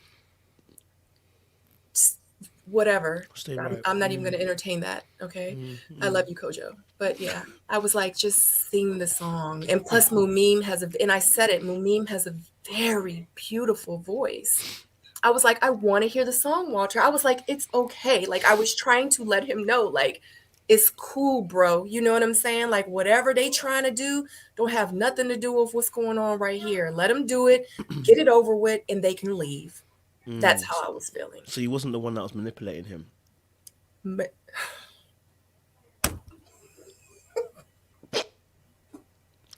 Sabrina, I heard you weren't the one to manipulate him. I mean, if I gotta manipulate a man to be with me, I don't want him. He could stay he could stay right. you can stay right. I said I wasn't gonna entertain it, but it just makes sense. If No, I it's gotta alright. manipulate a man to be with me, if I gotta go in his ear and tell him things to make, because that's actually what Shiloh did with me to Phil, and that's why Phil didn't like me anymore, because that's what Shiloh did with me. But if I gotta do that to a woman to make him not like me and to be feeding him crap, No, I don't want you. I want you fair and square, okay? Mm. I But what you, want you because you really want me and I want you and that's just where we at. maybe you just give us a bit of information that you're gonna skip over. What do you mean that Charlotte did the same thing to you? What you talking about? Well, I mean, I love Phil. I don't really know Shiloh and I don't talk to Shiloh, but pretty much he let me know because I asked him even after the show. I asked him and we talked about it. I was like it was 1 minute you were present and the next minute you weren't. You are so funny, Coach. It's getting juicy. Y'all need to get your popcorn ready. Mm. See, because like I said, I don't mind. Like if it makes sense, if it's relevant, I'll tell it. But I'm not going to talk about it if it doesn't make sense. But yeah, and I asked him, and I was like, look, I was like, why did you just dip off? Like you was there, and then he was like, and I said, what happened? And he let me know pretty much because Shiloh fed me a lot of stuff, and to this day he apologizes to me because Mm. he feels some type of way that he believed her and he listened to her, and because of all the lies and stuff she was feeding him made him not pursue me anymore, period. Mm. I heard there was somebody that was creating the drama behind the scenes. Thank you Honey, for it was clearing it up, was baby. it was a lot because they were manipulating the votes, everything. Like I mean, they yeah, it was like this is what we're going to do, and that's why it was so much hostility at the house retreat that we went to because and that's why Sydney was so upset because they went to Sydney and they were pretty much like, yeah, you need to put Walter and Dante on the bottom, period. And Sydney was like, I'm not going to do that. And they were like, yeah, well, this is, yeah. So at the retreat, Dante and Walter were supposed to be voted off, but you see how that worked out. Cornelius was the one that got voted off, and then Naim was also on the bottom. So you see how stuff ends up happening. They absolutely manipulated the votes. And Zadia even got in Mumin and Shiloh's face after the fact, off a camera, went on them because she and her or they ended up putting Cornelius at the bottom. So she went on them in front of the house by the steps. Da da da da da da da da da da da. And it's so unfortunate. It hurt me to my heart that Shiloh and Mumin even allowed her to talk to them like that, but she went on them. Hold on, Paul. Rewind. Zadia went in on who? Baby. Zadia went on Mumim and Shiloh because they put Cornelius at the bottom. Because it was a whole thing where they were trying to manipulate the votes to get Walter and Dante out so they could get me and Aisha out. So let me explain something to you. Please. This whole club thing that I'm not going to even say the name because I'm so disgusted. I loved it at first. Brown girls stand up. Okay? Melanin popping. Yes. This wasn't about that club. This was about that club. They getting it mixed up. It ain't no that I don't have no problems with that club. What I got a problem with is mean girls. That's what I have a problem with. I'm with you. Okay? That's where the issues came in. And it wasn't just attacked to me because if they didn't do what I guess they had plotted to do, then that's when stuff got upset to the point where, and I'm going to, and see, that's why I'm trying to be very careful with my words because I a lot understand. of this stuff has to do with other people. And hopefully when they I come get on you. the show, they'll verbalize to you because I know the behind the scenes. I know what happened. I know that people were calling, cliques were calling other people saying, who's your connection? Well, put such and such on the bottom because we don't like them. Put Sean on the bottom because we just need to get him out. He's just going to mess up the connections. We need to do this. We need to do that. So it was a lot of manipulation of the votes going on. Okay? Keep it 100. I'm with you. And then that's when I started to get pissed off with a lot of things because I had found out that I can't even have a genuine connection with anybody because what they're trying to do is they trying to keep their people on so they can all make it to the end. But in order to do that, they had to get rid of that person every week, get rid of that person. We had to, and guess what? If we eliminate Walter, Sabrina doesn't have any more connections. So guess what? If Walter's gone, then Sabrina will probably have to self-eliminate. If we get rid of Dante, then guess what? Aisha's going to have to go. Everything was freaking calculated. Period. And that's the truth. And trust me, I got a whole bunch of other castmates that'll come up and stand behind me. And I'm sure it'll be only a small group that'll say I'm lying.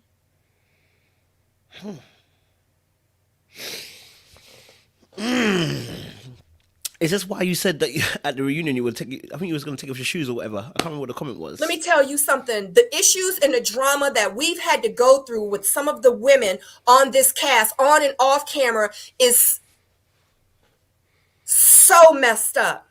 So messed up. You know what I mean? And that's why I feel some type of way about saying some of these things, because it's hard for me to justify some of them, because honestly, it didn't happen on camera. It happened behind the scenes. You know what I mean? Just like with the Zadia situation, she treated people like, how can you not say that you ain't treat people like that? Like, everybody saw you. You put your hands on one of our kings, first of all, okay? You call out Isha, you bash her and talk trash about her and call her names, okay? You showed this negativity throughout after maybe episode 5. You showed this negative behavior, okay? Then after that, she still portrayed it. And I said that in another interview that I did with Crystal Jordan. Yeah. Like, I looked at her and I'm like, this is such a beautiful woman, but her attitude freaking sucks. But it doesn't take away the fact that she's beautiful. Her body is amazing. You know what I'm saying? She has a great smile. It doesn't take away. None of that stuff takes away from it. I'm going to always feel those things, but I'm not going to downplay her actions and her role in this. And I want to say the show is the show, and I wanted to leave that show stuff and still be able to speak my truth and the truth about everybody without no hard feelings. But guess what? It's the truth. And if you acted ugly towards me, if you did ugly things towards me on the show, just because I might be like, dang, okay, like the show is gone, whatever, like no hard feelings, let's move on. It still don't change the facts that you did some F girl stuff to me. Okay? But I'm woman and big enough to say, let's move on from it. But if you still gonna keep doing F girl stuff, I'ma still feel some type of way. Because a lot of stuff happened even after the show, when they all got together and did things, which Zadia did, and that's why I feel the way about her, because she still kept acting like a bully. Don't kick my friend. Don't talk crap about my friend. Don't be hostile with my friend when you having conversations about them. Don't go in people's faces and do this. Don't show up at places where you're not invited to start controversy. Don't do those things. Because when you do those things to my friends that I'm still cool with, my other castmates, I'm going to have a problem with you too.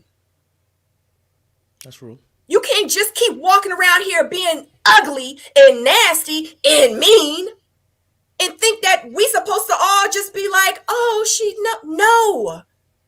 I thought what happened on the show is what happened on the show, and that was done. No, after the show, you still out here acting like an ass. So I got a problem with it. Because now you attacking and doing stuff and putting your hands on my friends even after the show.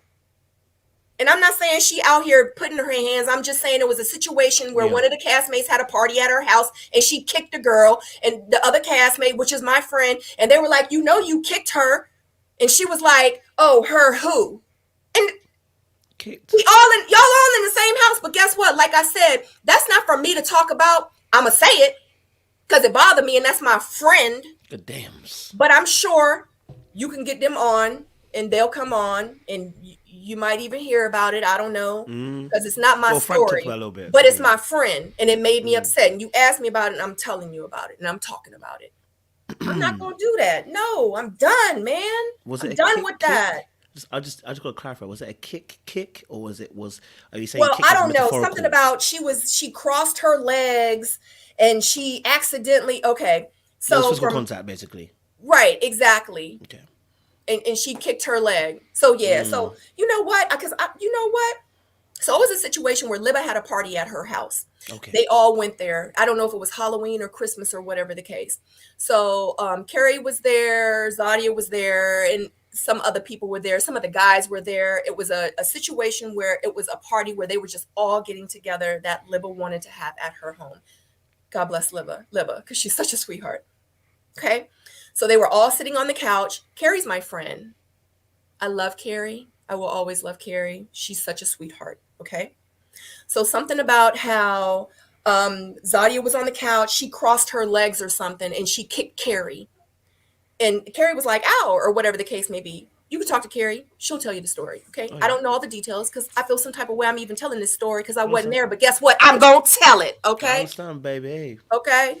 continue. So Go ahead. anyway, so she crossed her legs. She kicked Carrie. Carrie was like, ow. And somebody was like on the couch because it was like Zadia, somebody, Carrie, I don't know. And then somebody, I don't know. All I know is somebody on the couch looked at Zadia and goes, you know, you just kicked Carrie. And she goes, oh, Carrie who? You see what I'm saying? That's the kind of energy that I'm talking about. But then don't nobody want to take accountability for their actions. But then want to get upset when people call them out on their shit. That's the problem that I have. Those are the issues that I have. You can't be out here playing the victim, but then when you get called out, you want to act like, you know what I'm saying? Come on now. The villain, excuse me, and then act like the victim. You can't do that. And it's so many more situations. Like, it's just, I'm just done. I'm done with them. I'm done with this crap. I'm done with it. Like, for real. I did this interview with you because I want to do this interview. And it's a couple of other interviews that I'm going to do because I told you guys that I would do them. But after that, man, I'm done. Because I'm honestly tired of freaking talking about it. Mm. Because it's crazy. And it's so negative. And it always gets me to this point. People be like, pipe down, pipe down. No, I'm not. Because that's a bully. Mm. And it triggers me. I'm with you. Because it's not right. Just don't treat people like that and then try to manipulate the situations and act like it's one way when it's not.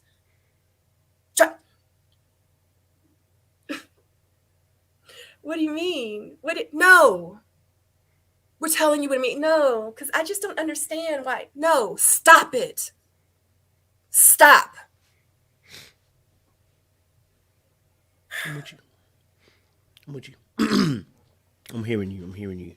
And It's I'm with not you. cool. Yeah. It's not cool. It's not cool. And it's a shame. Like you said, there's no accountability. I think that's what makes it worse. Do you know what I mean? We're grown people. We're grown folk.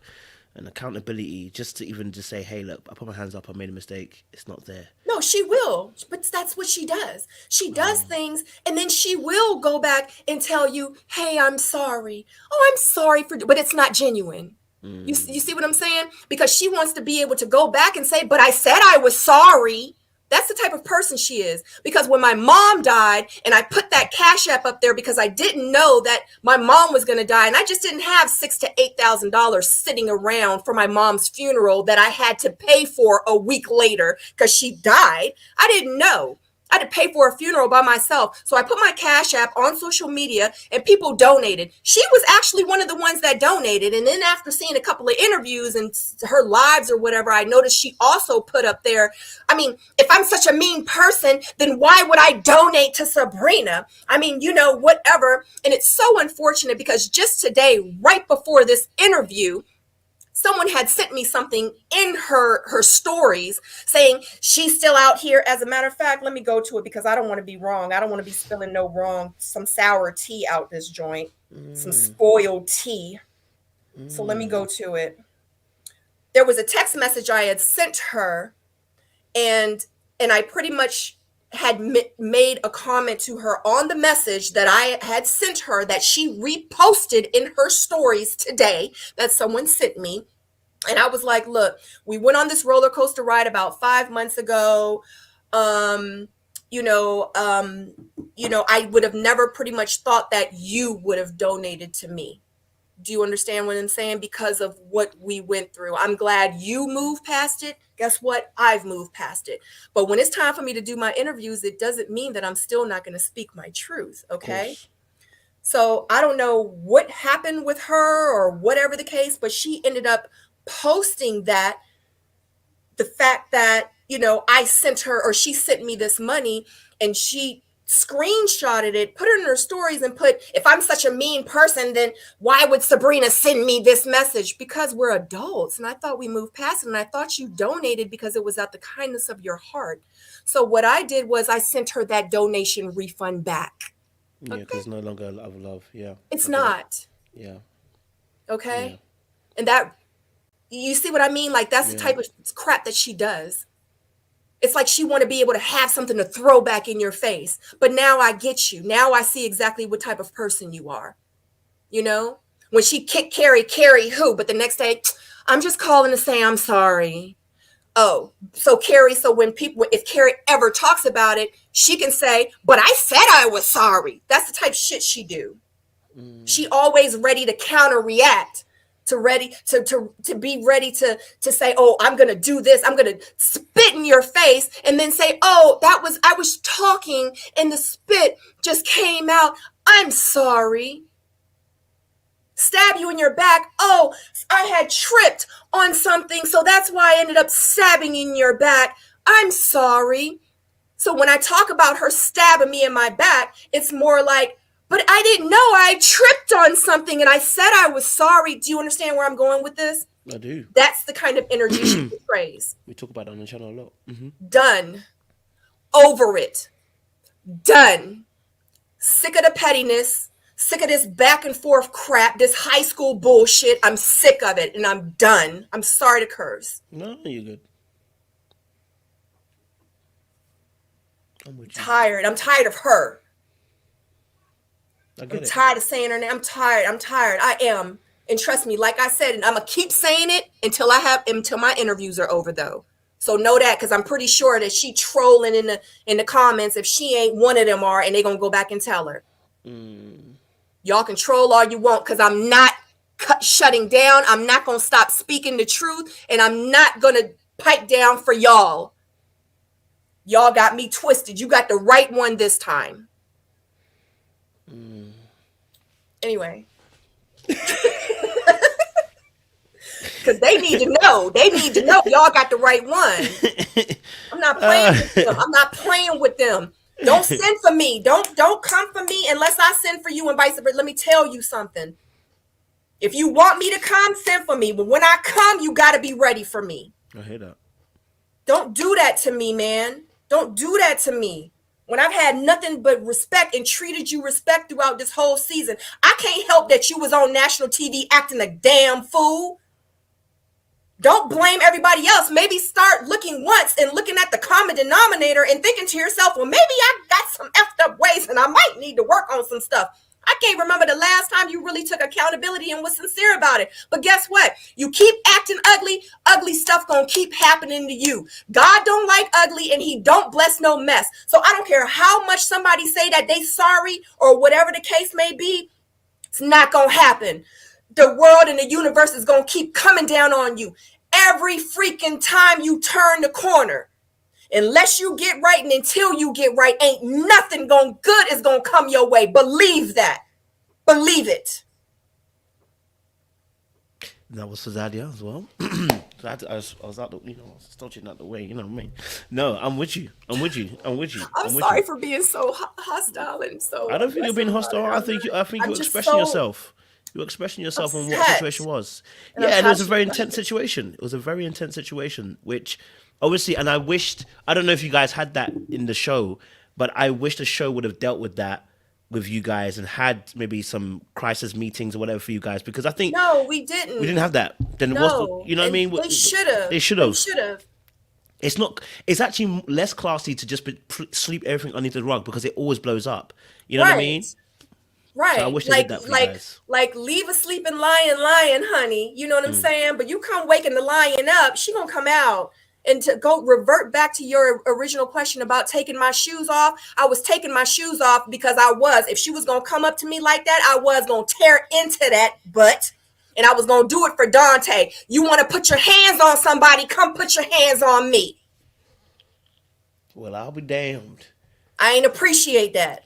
If on site was a person, it's right here, baby. On site. I hear you. So I go hear ahead. you. I hear you. All right, let me move it away from her. Let me move it Thank away you. from her. Because Let I me move it knew away this from her. segment was gonna come and I was gonna keep it 100 with you. And But we can move I forward. appreciate you Sorry. for that. I appreciate you for that. No, I actually do. I honestly do. I genuinely do appreciate you that for that. You know what I mean? And the audience sees that too, because I think you're Oh, expressing how we feel. right? Okay, Because because I'm not even looking at the chat uh, or anything don't right worry, now. I So got you on that. You're expressing how we feel. Do you know what I mean? Like it was a lot, and then a lot of energy that we were frustrated with. So you've kind of just expressed what we feel. Let me move it away from that then, because we kind of done the reunion. I mean, that was the main thing I was going to ask about reunion, and you kind of expressed it in one whole go. Do you know what I mean? So, and you even give us more than I knew I was going to get. So I appreciate that.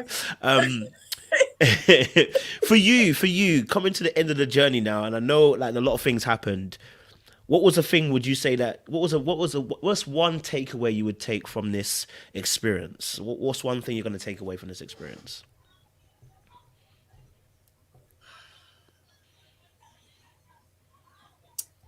That I am ready to love, but I'm not gonna go and look for it anymore. I'm gonna just wait for it to come to me. Mm, that's a take. That's Yeah, a take. because I deserve it, and I deserve to be happy, and I deserve to be happy with someone beside me. You know, I'm ready. Like I'm ready to be a wife. You know, it just this process just made me realize even more so that I'm ready. Love that. Love that. What would you love for us to get behind, support, help, push? What would you like for us to get behind? I know you've got some great things going on at the moment, so let us into your world a little bit. What would you like us to support and see as well of yours? I don't want to get into that right now, but you guys can follow me on social media. I have a YouTube channel. Love that. Um, and I just actually posted a behind the scenes of the reunion where it really caught like the essence of the castmates. It was like literally us raw, and it was such a fun time and I'm so glad that I captured those moments because it really showed us in another positive, fun light, you know? But I do have a YouTube channel that I'm working on, and I love doing my YouTube channel because that's something that I do with my daughter, and we have fun doing it together. Um, Instagram is Miss Sabrina Soul. The name is here. Yes, it Instagram, is. Miss Sabrina Soul. Twitter, Miss Sabrina Soul. Website is sabrinasoul.com. And that's it. Love that. Sabrina, listen, you've been amazing. I've taken You're up 2.5 amazing. hours. You're amazing, Thank Kojo. you. Thank you. You know, I appreciate you, man. Do you know what I mean? And I appreciate you being real and 100% with us as well, man. Do you know what I mean? And Yeah. I think you spoke our heart this evening. You know what I mean? Because I think a lot of us are feeling the way you're feeling. That's the frustration we're feeling, and I think you expressed it in the way that we probably couldn't express. You know what I'm saying? So Yeah. I honestly do appreciate you coming on here and sharing your heart and sharing your perspective as well. It was good to see you on Ready to Love. Maybe, we'll see on some other things. You never know the future holds. You know what I'm saying?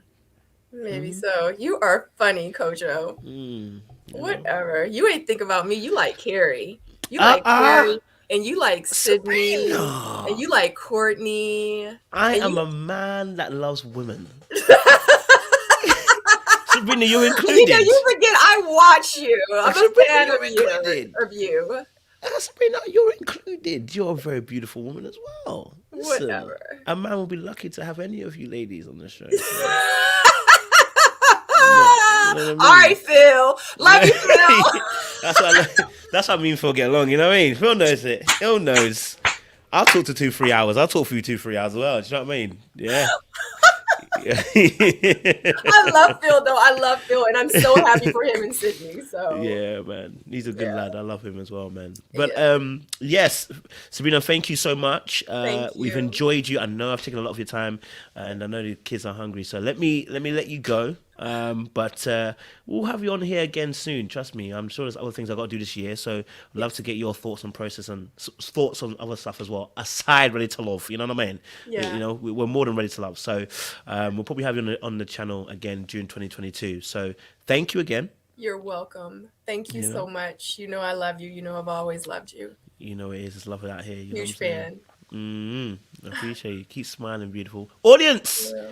I know you've enjoyed. I know I saw the comments. You guys have enjoyed. Oh Okay, God, they've I'm enjoyed. kind of nervous about going back looking at these. I Girl, don't even you think I gave want us to look at. I just energy. appreciate the interview with you because I didn't even really have my comment section like up. I was like, because I don't want to be distracted. I don't want to be like, oh.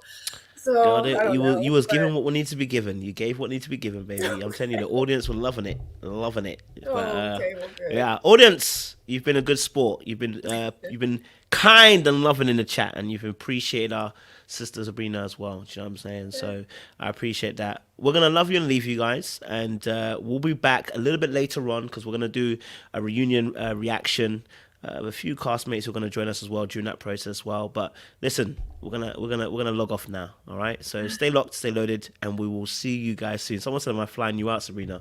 These guys are crazy. Look at them. Oh, I Someone can't said, see, but "They said, am I flying you out, Sabrina?" You know what I mean? At this oh, rate, you're gonna fly me out. well, you never know, Oh well, Sabrina. You guess know, what? It's a package deal, honey. a package deal. Yeah, I'm here for package deals. You know what I'm saying? I'm used to package deals. Sky got a package deal. TV package deal. Phone package deal. Everything's package deal these days. I'm good with a package deal. You know what I'm saying?